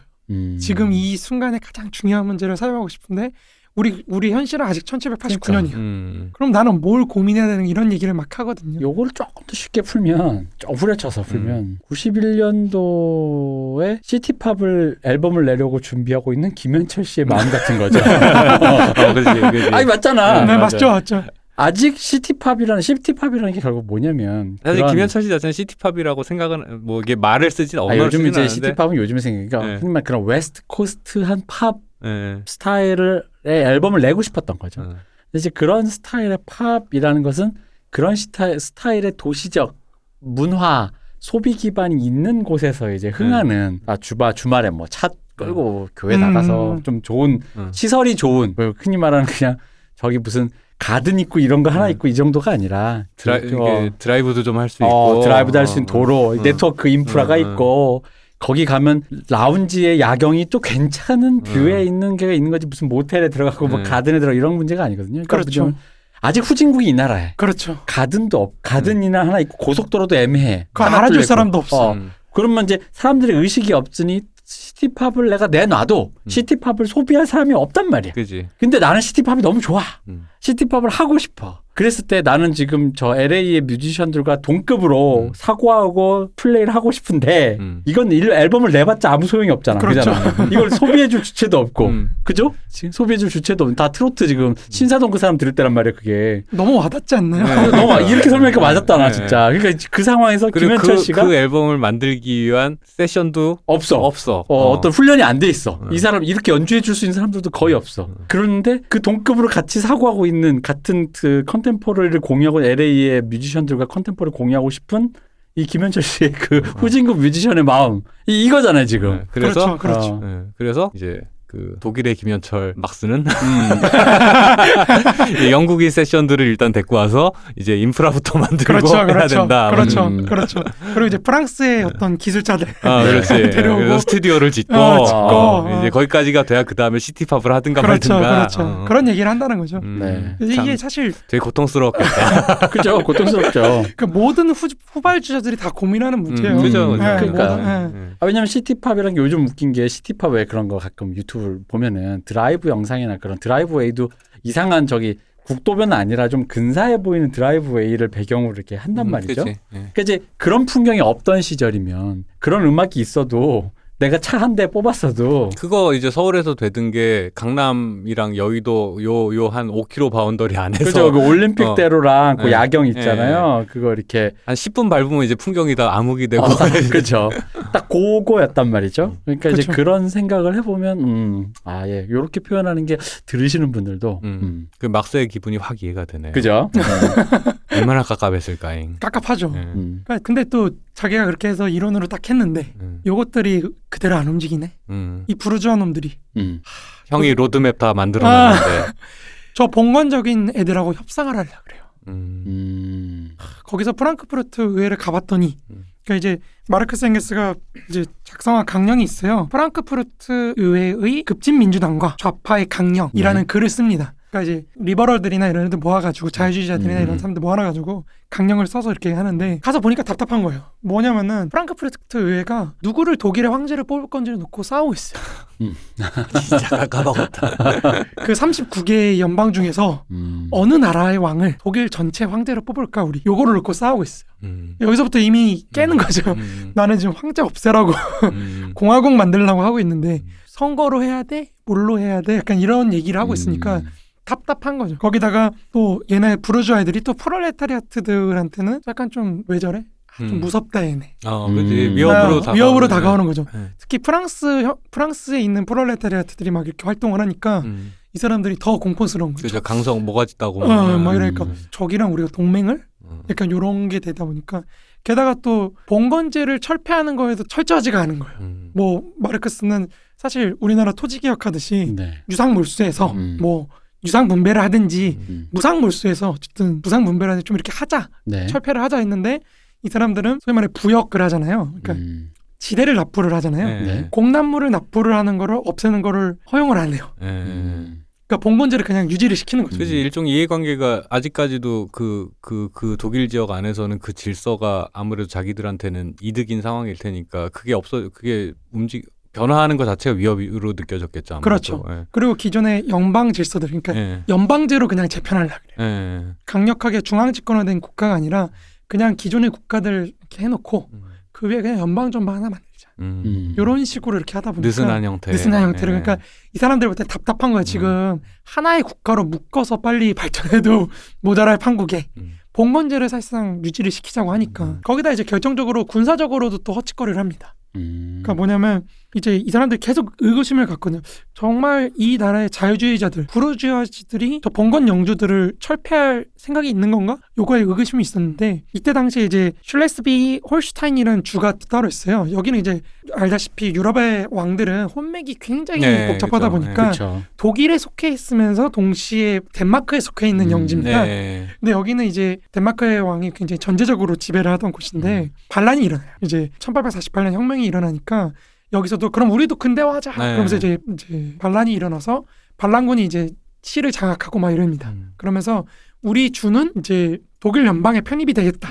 요거를 선언을 해요. 덴마크 왕의 네. 지배를 벗어나서 요게 사실은 나중에 그 비스마르크가 차지하게 되는 지역입니다. 아. 예. 이게 비스마르크가 이제 덴마크나 스웨덴 쪽 박살내는 네. 그 지역인데 아무튼 여기를 이제 이게 편입을 시키려고 하는데 독일 민족들이 열광합니다. 그래, 우리도 이제 진짜 근대 국가를 하고 저 봉건제하고 싸우자 이렇게 하는데 그래서 이제 그 열화와 같은 성의를 민족주의 열풍을 못 이기고 프로이센이 가장 강하잖아요. 네. 프로이센을 비롯해서 독일 연방 국가들이 군대를 차출해가지고 덴마크하고 싸웁니다. 여기서 이제 엥겔스의 표현에 따르면 군사적인 희극, 그러니까 완전히 연전연패해버려요. 아 그때 당시 덴마크의 왕이 되게 뭐라 해야 되지? 잘 싸우는 사람이었다라는 얘기를 아닌가? 내가 잘못 기억하고 있나? 스웨덴인가? 뭐 둘 다 그건 스웨덴. 스웨덴인가 보다. 예. 그러니까 러시아하고 싸웠던 거 말씀하시면 그건 이제 맞아요. 조금 전이고, 네. 그건 30년 전쟁. 아무튼 이러다 보니까 덴마크 정도 되는 나라한테도 독일 연방 전체가 진다? 이렇게 되니까 이제 마르크스 엥겔스가 소위 말해 이제 돌아버리는 거죠. 이거 봐라 이거 얘네 할 생각 없는 거다. 그러니까 실제로 막 전쟁하는 것도 아니고 그냥 고의적으로 패하고 막 이런 것도 많다 보니까 이제 그럴 의지가 없다. 얘네는. 빡시게 싸울 동기부여 같은 게 약한. 그렇죠. 그러니까 마르크스 엥겔스 독일 혁명이 수행한 최초의 이제 혁명 전쟁이라고 했던 이 덴마크와의 전쟁에서 사실상 이제 박살이 나고 결국에 그 홀슈타인 주는 덴마크의 포섭입니다. 아 그래요? 거기로 편입이 돼요. 홀슈타인은 작년까지 축구 선수 이재상이 뛰었던 홀슈타인 킬이라는 팀이 있는. 이제 혁명 정부는 진압당하고 이제 작살나죠. 거기는. 그러다 보니까 이제 마르크스 엥겔스는 얘네 이제 볼 것도 없다. 이제는 더 이상 볼 것도 없다고 해가지고 더군다나 이제 러시아가 또 외교적으로 또 여기 개입을 합니다. 이 문제. 그래서 독일한테 압박을 가하죠. 너네 덴마크를 치지 말아라. 우리 가만히 있지 않을 것이다. 그러니까 이런 식으로 얘기를 하다 보니까 이제 마르크스 엥겔스는 기회다. 덴마크하고의 전쟁도 더 이어가고 러시아하고도 전쟁을 해가지고 봉건제 내부의 봉건적 잔재를 쓸어버리고 혁명 전쟁을 수출하는 방향으로 가자. 이렇게 가는데 그게 안 되죠. 그냥 굴복하고 끝납니다. 이게 또 스타나 이런 걸 보면 LOL이라는 게임으로 보면 난전을 유도했으나 뭐 그렇죠. 역시 혁명은 난전을 통해 김태경의 3.3혁명처럼 이게 뭔 소리야. 멀티태스킹을 했어야 되는데 컨트롤 능력이 안 따라줘서. 네 그렇죠. 그냥 바로 지지치고 나가버린 거죠. 끝까지 해야 난전도 걔가 벗어서 싸워줘야지 뭐 난전이지. 안 되겠다 싶어서 다 지지치고 바로 게임 방 탈출하는 애면 지금 딱 그 상황인 거잖아. 그렇죠. 그러다 보니까 이제 마르크스 엥겔스가 중앙위원회에 보내는 편지, 그러니까 공산주의자 동맹에 보내는 중앙위원회 편지라는 글을 써요. 네. 여기서 이제 끝났다. 이제 단계로는 집어치우고 우리가 직접 무장을 해가 노동자들 무장시켜가지고 안 되니까 총칼로 하자. 이게 좀 부르주아들에 대한 어떤 큰 실망 때문에 나온. 그렇죠. 그러면서 이게 왜 그러냐면 특히 당시에 이제 프랑스에서 우리가 그 세계혁명 편에서 말씀드렸는데 프랑스에서의 혁명이 진압당합니다. 노동자들이 이제 6월 폭동이라고 노동자들이 이제 당시 프랑스에서 다시 부활하고 있던 부르주아 정부하고 정면으로 대결을 해요. 이 전쟁에서 패배당하고 진압당하거든요. 그러다 보니까 이제 전체 유럽의 혁명이 지금 이제 반동의 기운이 넘쳐오르고 있는 거예요. 저기 제 바다 건너 영국에서는 아까 어제 말씀드렸듯이 차치즘 운동이 점점 죽어가고 있고 프랑스에서는 또 폭동이 진압당하면서 프롤레타리아트가 패배당했고 독일에서는 덴마크하고의 싸움에서 지고 러시아의 외교적 압박에 굴복을 하고 그러니까 이제 그러면 어떻게 해야 되냐 요 문제의식을 갖고 마르크스가 굉장히 고민을 많이 합니다. 거기서 나온 게 이 편지니까 이 편지에서는 그러면 어떻게 할 거냐라고 하죠. 특히 이제 이 당시에 반혁명이 이제 물결이 다시 한번 들어오기 시작하면서 마르크스하고 엥겔스도 쫓겨다닙니다. 이게 원래 프랑스 파리에서 뭐 신문 찍고 막 그랬는데요. 이제 쫓겨납니다. 쫓겨나서 또 망명하고 막 이러다 보니까 이 사람들이 더 이상 될 건 아니다 그래가지고 그러면 프롤레타리아트들이 무장을 해가지고 요걸 급진화시키자. 그 영구혁명으로 가자. 아예 우리가 프롤레타리아트가 주도권을 갖고 부르주아 혁명의 과업도 수행하고 저까지 수행하는 사회주의까지 끌고 가는 그런 영구혁명 형태로 가버리자라는 얘기가 나옵니다. 이러면서 이제 소수혁명이 살짝 영구혁명화가 되는. 이제 특히 이 사람들이 가장 주장했던 게 그럼 영구혁명을 일으키면 연속혁명을 일으키면서 이제 이거를 앞으로 계속해서 유지를 시켜야 되잖아요. 그 유지시키는 거는 또 러시아와의 전쟁. 우리가 러시아 전 독일이 하나로 뭉쳐가지고 러시아하고 전쟁을 하는 방향으로 가면은 이 혁명이 계속해서 승리할 수 있다. 요거는 사실 요거는 이제 당시에 마르크스 엥겔스의 현실 인식하고 좀 아직 연결돼 있어요. 무슨 말이냐면은 영국에서 비록 차티즘 운동이 좀 줄어들고 있긴 하지만 아직도 세를 유지하고 있고 프랑스에서도 이제 공화국에 실망한 사람들이 프롤레타리아트 주변으로 모이고 있다 이렇게 인식을 하거든요. 근데 여기서 잠깐 할 말이 있는 게 이게 요즘에 좌파들 담론에서 유행하는 게 이제 좌파 포퓰리즘이 있거든요. 네. 뭐 두 분 다 아시겠지만 이제 상탈무패 같은 사람들이 이제 포퓰리즘을 이론화하는데 굉장히 많이 공을 들여요. 근데 그것도 이제 길게 얘기하자면 또 길게 얘기할 수 있는데 짧게 말씀을 드리자면은 기존의 대의제라는 근대 국가 내부에 자기의 요구를 반영을 해야 되잖아요. 요 반영이 사실 실패했을 때 그 거기서 이제 포섭되지 못했다고 느낀 사람들이 체제에 갖는 불만이 있을 거 아니에요. 요게 이제 정동이라 그래요. 요즘은 그걸 정동 개념으로 정동이요? 예, 감정이라고 이해하시면 될 것 같아요. 아, 그걸 이제 뭐 한자어인가요? 정동? 네네. 스피노자한테서 나온 개념인데 어쨌든 그런 정동 개념이 원한이죠. 원한. 쉽게 얘기하면 이런 원한들을 가진 사람들이 하나 둘 축적되다가 일정한 수준을 넘어서면은 이 사람들이 저 대의제 시스템은 엘리트적이다. 엘리트를 위한 시스템이다라고 본인들이 생각을 하고 우리가 진짜 인민이다. 이렇게 되면 이제 포퓰리즘이 성립된다고 봐요. 그 이론 체계에서. 이거 완전 더 이상 얘기하지 않겠습니다. 우리가 인민이고 기존의 시스템은 기득권을 위한 시스템이기 때문에 우리의 요구를 반영을 시켜야 된다. 요거를 이제 인민적 포퓰리즘이라고 이제 상탈무패나 아니면 라클라우 같은 사람들이 이제 이론화를 하거든요. 그러니까 이제 뭐 어쩌고저쩌고 긴데 이 사람들의 이론적 공헌은 인민주의라고 하는 포퓰리즘도 합리성을 갖고 있다. 나름대로 기존 체제에 어떤 욕구가 있는 그런 건데 여기서 이제 문제가 그거죠. 이제 상탈무패가 주장했던 건 뭐냐면은 이 인민주의적인 사람들의 어떤 원한, 정동을 우파가 가져가게 하지 마라. 좌파가 어떻게 끌어올 것인가를 이제 논의를 한 게 이제 좌파 포퓰리즘 논의입니다. 근데 이제 쌍탈 정확하게 이름이 상탈무패. 쌍탈무패. 쌍탈 에커먼이랑 헷갈리시면 안 됩니다. 영화 감독은 쌍탈 에커먼이 있죠. 쌍탈에커만이 더 낯선 이름일 것 같은데. 그래요? 이럴 수가. 근데 이제 제가 생각할 때 사실 상탈무패의 어떤 그 포퓰리즘, 좌파 포퓰리즘 이름의 가장 적절한 비판이 사실 마르크스가 이미 선취하고 있다고 저는 생각하거든요. 뭐냐면은 그렇게 다양한 요구들이 사실 서로 자기네들이 하나, 우리가 인민이다. 우리가 저 사람들에 대해서 불만을 갖고 있는 걸로 뭉칠 수 있다고 생각한다고 할 때, 그러니까 A 욕망, B 욕망, C 욕망 이렇게 여러 가지 있을 때 A 이퀄 B 이퀄 C가 된다고 했을 때 이 문제가 사실은 그런 다양한 욕망들을 사실 정치적 지도자 개인이 대표하는 게 될 수도 있거든요. 그러니까 이 포퓰리즘의 지도자라는 사람이 이 모든 욕구를 담을 수 있는 사람이 될 수가 있거든요. 그게 사실은 보나파르티즘이죠. 그죠. 그러니까 마르크스는 그런 다양한 욕구들이 저 부르주아 공화정이 갖는 다양한 원한들, 불만들, 각 계급들의 불만들이 프롤레타리아트 주변으로 뭉치면은 혁명의 원동력으로 될 수 있다고 생각을 했지만 사실은 보나파르트라는 개인한테 다 쏠려버린 거예요. 그러니까 보나파르트가 나서서 부르주아들 다 죽여. 요걸로 귀결됐다고 이제 마르크스는 보는 거죠. 그리고 스스로 황제가 돼버렸죠. 그렇죠. 황제가 되는 걸로 끝난 거죠. 그러니까 그런 문제가 이제 좌파 포퓰리즘의 가장 큰 문제라고 저는 개인적으로 생각해요. 그러니까 그게 개인, 지도자 개인에 대한 그런 걸로 숭배? 이걸로 가지 않게 어떻게 만들 것인가에 대해서 사실은 논의하는데 좀 실패하지 않았나. 제 개인적으로 그렇게 생각하는데 어쨌든 주요한 논의니까 뭐 참고하긴 해야죠. 그러니까 어쨌든 뭐 말을 계속 이어가자면 이제 러시아는 이제 마르크스 상황에서 이제 이 연속 혁명을 뒷받침하는 기반으로서 러시아 제국과의 전쟁을 가장 중시한 겁니다.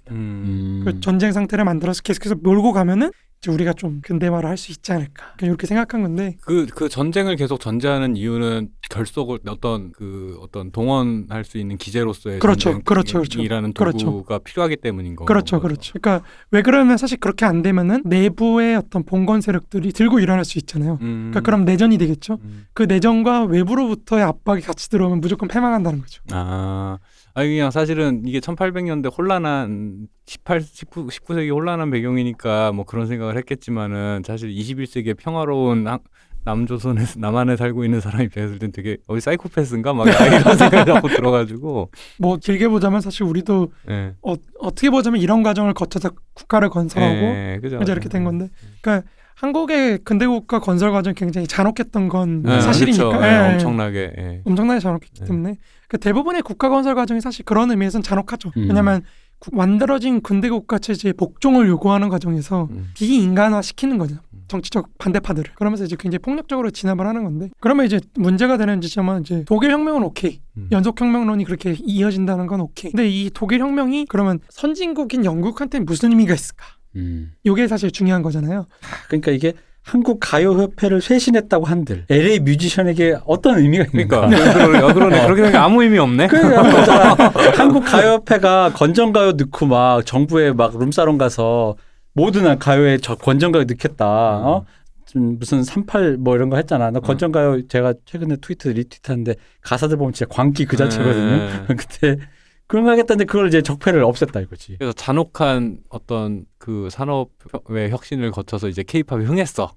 그래서 LA에서는 이걸 뭘로 볼 거냐. 그렇지. 근데 그나마 지금은 이제 우리가 LA랑 어쨌든 그러니까 한국이 이제 이런 경제 수지가 높아도 문제는 지금 이게 지금 후진국이잖아요. 그러니까 우리를 치면 아까 김현철 씨가 성공적으로 1집을 냈고 그 앨범이 좋은 평가를 받고 젊은 뮤지션들이 주축이 돼서 기존에 있던 협회를 뭐 이거 가상의 역사입니다. 협회를 적폐라고 몰아서 새로운 젊은 뮤지션들의 뭐 동화 기획 그 수준으로 해서 어떻게 했다. 그 이게 월드 클래스 이런 거죠. 뭔데 이게? 실제 우리는 혁명이 있었지. 서태지라는 혁명이 있었지. 그러니까 그게 뭔데가 되는 거죠. 네. 여기서는 약간 사실은 조금 제가 볼 때는 요거에 대한 마르크스 엥겔스의 주장이 결국엔 세계 공산주의 실패한 원인이지 않나. 지금 얘기해 주십시오. 약간 그렇습니다. 왜냐하면 그러니까 마르크스 엥겔스가 볼 때는 독일이나 이런 후진국들 있잖아요. 그러니까 중국을 예로 들면 돼. 당시 마르크스 엥겔스가 보기에 영국의 시장, 자본주의 시장은 사실은 좀 협소해요. 그러니까 마지막 최후로 돌파할 수 있는 시장이 중국. 중국을 개방시키는 게 이제 영국이 특히 주안점을 뒀던 거고 거기에 이제 시장 확대라는 게 있는데 이제 중국이라는 거대한 시장이 그러니까 중국도 사실 독일하고 위치는 똑같죠. 뭐 근대 국가도 만들지 못한 제3세계라고 할까요? 그런 거기 때문에 이 중국이라는 거대한 시장 속에서 영국이 발전하고 있는데 여기서 혁명이 일어나서 갑자기 시장이 수축됐다고 치면은 그 반작용이 바로 영국의 시장에 타격을 가해서 영국에서 공황이 촉진될 수 있다라고 얘기를 하는데 저쪽을 타격해서 그렇죠. 그러면은 이게 이제 몇 쿠션이야? 그러면은 이제 영국에서 혁명 세력들이 힘을 얻을 수 있다는 거죠. 동력을 얻어서 더 나갈 수 있고 그게 연쇄적으로 일어났다고 치면은 사실 영국에 갖고 있던 식민지 전체에서 그런 일이 일어났다고 치면은 영국 자본시장이나 이런 거에 굉장히 큰 타격이 된다라고 주장을 했던 건데 이거 근데 약간 뭐 제가 잘 몰라서 그러는 건데 그 민족주의적인 그 힘 있잖아요. 민족국가의 그 민족이라는 그 카테고리의 그 힘을 약간 너무 살짝 스킵하고 경제 그런 걸로만 본 느낌 아닌가요? 약간 그렇죠. 네. 그러니까 왜냐하면 그런 쿠션으로 예를 들어 외부의 위기가 왔을 때 지금 말하는 거 영국 내부의 그런 노동자들이 드디어 이 공황에 이걸 해서 이럴 수도 있지만 알잖아. 영국이라는 나라가 단결해서 그렇죠. 이 위기를 중국 시장을 우리가 뺏길 수 없다. 무장하자. 넘어갈 수 있잖아요. 오히려 반대로. 중국을 더 공격하자. 그죠? 이렇게 갈 수도 있잖아요. 그러니까 그 중국의 혁명을 분쇄하겠다. 그렇죠. 이 순간은 우리의 이익이기 때문에 노동자들도 우리 편을 들어. 아까 그렇죠. 부르주아를 앞에 세워서 가려고 했던 프롤레타리아처럼 부르주아도 똑같은 말 할 수 있지. 그렇죠. 너네가 동참해야지. 그치. 지금 우리 국민 경제 망한다. 그러니까 오히려 사실 이 말이 맞으면 맞을수록 문제가 될 수가 있는 거죠. 그죠. 그러니까 여기서 약간 문제라고 저는 생각해요. 개인적으로. 그러니까 이게 왜 그러냐면 레닌이 제국주의론을 만든 게 사실 여기예요. 그러니까 무슨 말이냐면 러시아가 제국주의의 가장 약한 고리잖아요. 당시에 제국주의 국가 중에서는 가장 후진국이니까. 그래. 근데 연결돼 있다. 세계 시장으로 다 연결돼 있으니까 러시아 제국이 무너지면은 연쇄작용으로 그 다음에 약한 애가 무너지고 그 다음에 약한 애가 무너지고 이렇게 무너지면서 세계적으로 동시혁명이 일어날 것이다. 연속혁명이 일어나고 서유럽에서 혁명이 일어나서 이제 러시아 혁명과 서유럽 혁명이 동시에 상호작용하면서 우리가 사회주의로 가는 그 길이 열릴 것이다 라고 했고 실제로 혁명이 일어나긴 했죠. 독일혁명, 헝가리 혁명이 일어났지만 진압당했고 그리고 더 문제는 이제 사실 그 레닌이나 스탈린이나 이런 사람들이 제3세기에서 일어난 민족주의 혁명을 지원했던 게 식민지 해방운동을 지원했던 게 이 논리예요. 식민지를 해방시켜주면은 거기에 어떤 시장 이권을 갖고 있는 제국들이 무너진다. 절들이 무너진다. 네. 그러면 자본주의도 같이 무너질 것이다. 근데 역사는 아이러니하게도 어쨌든 영제국주의가 무너진 건 맞아요. 네, 그러니까 그런 면에서 맞다고 할 수도 있겠죠. 근데 식민지가 필요 없는 자본주의 국가 하나 있었네. 그게 미국인 거죠. 그렇죠. 미국은 식민지 필요 없어. 자기네들 걸로만. 뭐 굳이. 충분히 굳이 뭐 안보적인 이유를 위해서 식민지를 가질 필요는 있었지만 태평양에 진출하기 위한 기항지로서의 이제 거쳐가는 곳으로서의 일본과 필리핀 요게 있긴 했지만 어쨌든 미국은 식민지 없어도 이제 굴러갈 수 있는 자본주의 생산 양식이었거든요. 여기를 예상 못한 게 사실은 이 사람들의 가장 큰 패착인데 그거는 이 사람들의 문제라기보다는 이제 사실 다수자 혁명에서 논의할 바가 아닌가. 네, 저는 소수자 혁명론이 논했던 것까지는 어쨌든 맞다. 역사에서 실제로 맞긴 맞는데 미국 자본주의의 도래까지 얘기하면 사실 정말 천재죠. 네. 엄청난 걸 본 사람이 되는 거죠. 근데 우리가 그걸 못 봤다고 비판하는 건 조금 과한 것 같고. 유럽 안에서의 맥락으로만 사고를 하니까 그쵸. 그건 어쩔 수 없는 그건 것 같고. 거기서까지는 어쨌든 맞다는 거죠. 왜 그런 생각을 했는지는 알겠어요. 네네. 왜 그런 생각을 했는지 알겠는데 그 아무래도 유럽인이라는 게 사실은 뭐 독일인도 있고 뭐 각자 다들 다르다라고는 하겠지만 당대 이제 중세 이후의 유럽인이라고 하는 거는 사실은 약간 뭐라 해야 되지? 이게 말이 좀 조금 과장하면 코스모폴리탄으로서의 어떤 정체성이라고 해야 되나? 그렇죠. 걔네가 다 그렇게 생각하고 있었죠. 그러니까 걔들이 말하는 세계는 사실 유럽밖에 없지만 어쨌든 유럽만을 얘기하는 그 세계로서 난 세계인이다라는 게 있다 보니까 이제 약간 그런 좀 더 협소한 단위의 민족이라든가 이런 것들에 대해 좀 뭐라 해야 되지? 좀 과소평가했다? 뭐 이런 그렇죠. 느낌들이 조금 있는 것 같기는 해요. 그러니까 그런 점에서 사실은 이 사람들이 아까 말했던 것처럼 이제 그 보나파르티즘이나 이런 거에 대한 이해도 조금은 그러니까 보나파르티즘도 저는 결국에 그 문제라고 생각해요. 그러니까 이 문제를 이 난제를 국제주의적으로 풀기보다는 저 지도자 믿을 만한 지도자를 그치? 뽑아가지고 돌파를 하자 이런 거라고 저는 생각하거든요. 그러니까 그 문제에서 사실 마르크스 엥겔스가 1848년 혁명 당시에는 아직은 조금 미진한 부분이 있었다.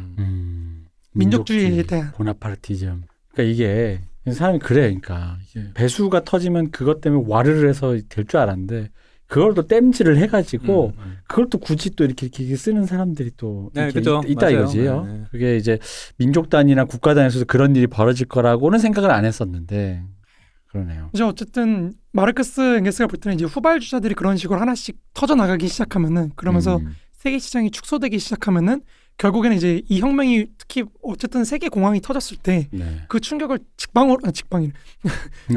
그 충격을 굉장히 크게 받는 쪽은 후발주자들이거든요. 버틸 여력이 없잖아요. 그렇죠. 이미 체력이 떨어지니까. 그럼 이제 마르크스 엥겔스는 이렇게 보는 거죠. 어차피 먼저 터질 거 터지게 한 다음에 그걸 계속 이어서 터지게 중진국도 터지게 하고 선진국이 터질 때까지 한번 터뜨려보자. 밀고 가보자 우리가. 요건데 사실 저는 아까 말씀드렸듯이 민족 문제도 있고 두 번째로 프롤레타리아트가 거기까지 갈 때까지 버틸 수 있느냐. 특히 후발주자에 있던 프롤레타리아트들 여기들이 거기까지 버틸 수 있느냐라는 문제에서 의문이 든다는 거죠. 이 시점에 지난번에 했던 그 최서의 탈출기가 생각나면서 그렇죠. 과연 거기까지. 근데 그게 거기 묘사된 것보다 얼마나 비참한 상태야 이게. 그렇죠. 그러니까 우리... 그 상태를 상정하면 가도 안 가도 문제인 거예요. 그렇죠, 맞아요. 그러니까 전쟁이라는 논리적 고리를 넣는 거예요. 전쟁을 하면은 어쨌든 동의할 거잖아. 그러니까 지금 생각해보세요. 러시아하고 독일이 전쟁을 한다고 치면은 진짜 독일도 총력을 기울여야 싸울 수 있기 때문에 그렇게 되면 어느 정도 이제 버틸 수 있지 않느냐. 거기까지 갈 때까지 선진국인 영국에서 터질 때까지 버틸 수 있다 이렇게 생각했던 건데.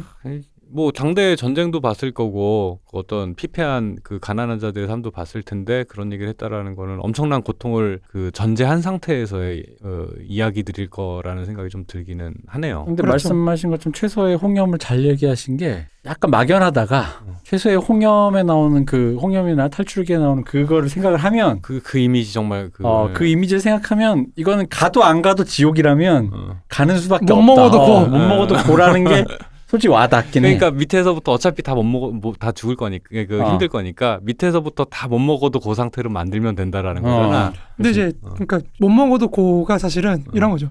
그러니까 어쨌든 선진국까지 가야지 살 길이 열리는 게 저기에 생산력이 있거든요. 그러니까 어쨌든 거기하고 연결이 돼야 이 생산력이 부족한 문제 요걸 해결할 수가 있다는 거예요. 그러니까 그걸 그러니까 선진국하고 연결되지 않으면 후발주자들은 혁명이 성공하기 힘들다는 거죠. 결국은 혁명에 성공을 하더라도 의미가 없. 그렇죠. 의미가 없는 거죠. 그게 이제 러시아 혁명이 많이 보여준 거죠. 그러니까 소련이 사실상 성공을 했어도 요거를 연쇄적으로 하는 것까지 실패한 거거든요.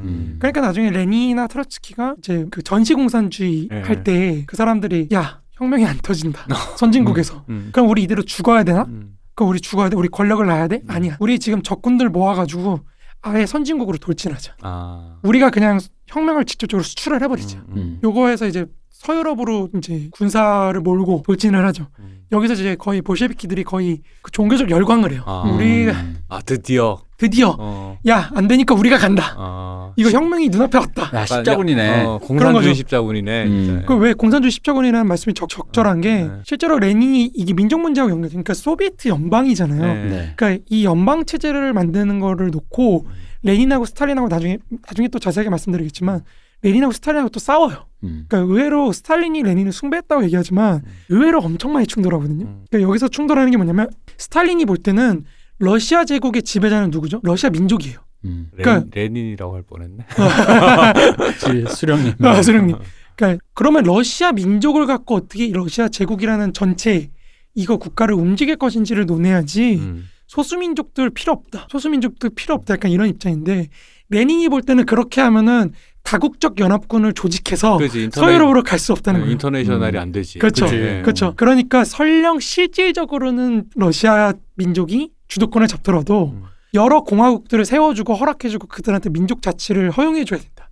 우리 소비에트 연방은 무조건 그 민족주의적인 그런 걸 허용하는 그런 걸로 가야 된다 그래가지고 그게 레닌의 주장이었던 네, 레닌의 거죠. 주장인 거죠. 그래서 레닌이 각각의 나라에 공산당을 만들어서 자기 밑에는 우크라이나나 뭐 이런 나라들 공산당을 만들어서 거기 애들이 자발적으로 여기에 참여하는 그런 형식을 가져가고자 해요. 그래서 이제 적색 다국적 연합군 이렇게 만들어가지고 가자 그렇게 했는데 폴란드에서 졌죠.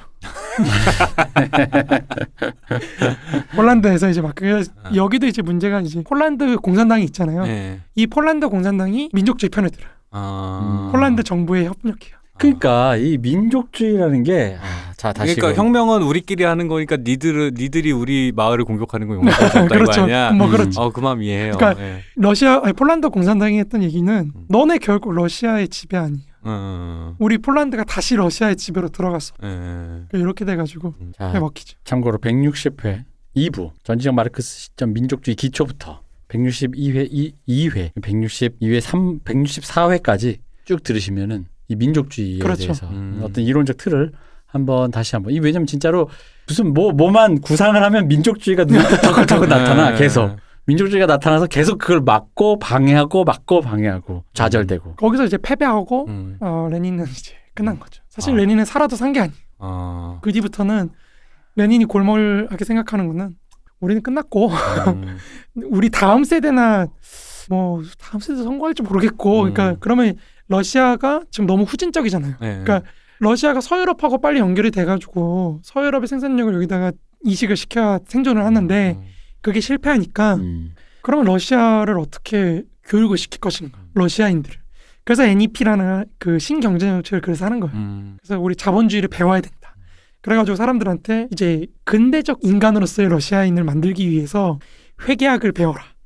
상업하는 걸 배워라. 서유럽인들을 배워라. 이런 거 교육을 시키고 그래. 그러니까 거기서도 굉장히 본격적으로 교육을 시키는데 그게 이제 나중에 스탈린 때로 가면은 공업화해서 굉장히 폭발하는 거죠. 우리도 저 정도로 근대화된 인간이 되어보자. 이런 욕망들이 이제 그 스탈린을 지지하는 기반이 됩니다. 그래서 그 생산력을 바탕으로 독소전쟁에서 승리하는 거죠. 그러니까 그런 면에서 이제 마르크스하고 엥겔스가 볼 때는 이제 후발주자들이 사실은 선진국하고 연결되지 못하면 결국엔 의미가 없고 오히려 후발주자들이 갖고 있는 어떤 공동체성 같은 거 있잖아요.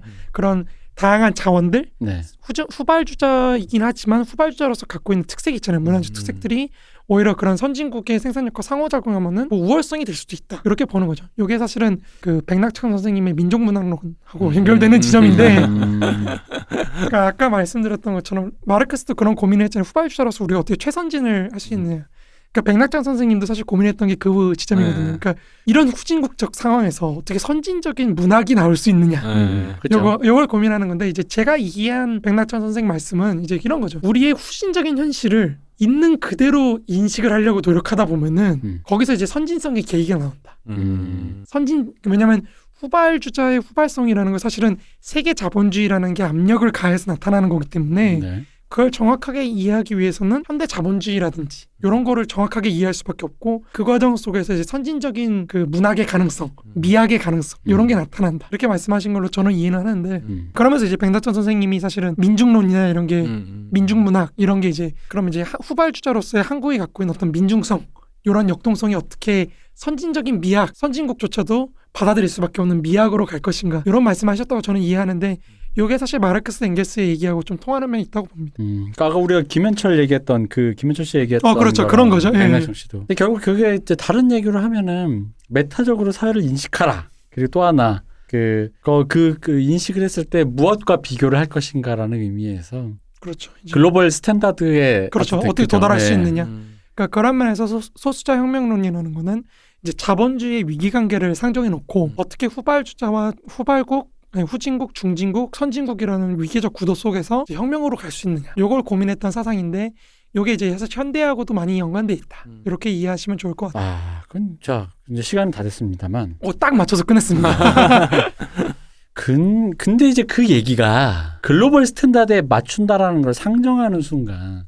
근데 알지만 여기서도 또 한 번 제가 느끼기에는 이 후진국을 살아왔던 후진국 시절에 한국을 살았던 사람 거기서 또 민족주의가 한 번 더 등장하거든요. 그러니까 우리가 사실은 제가 마르크스의 독일론이 네. 우리하고 되게 비슷하다고 느끼는 게 우리가 이제 할 말이 있다는 거죠. 네. 우리가 할 말이 많아요 여기서는. 우리도 해봤거든. 해봤거든. 왜냐면 글로벌 이게 빨라.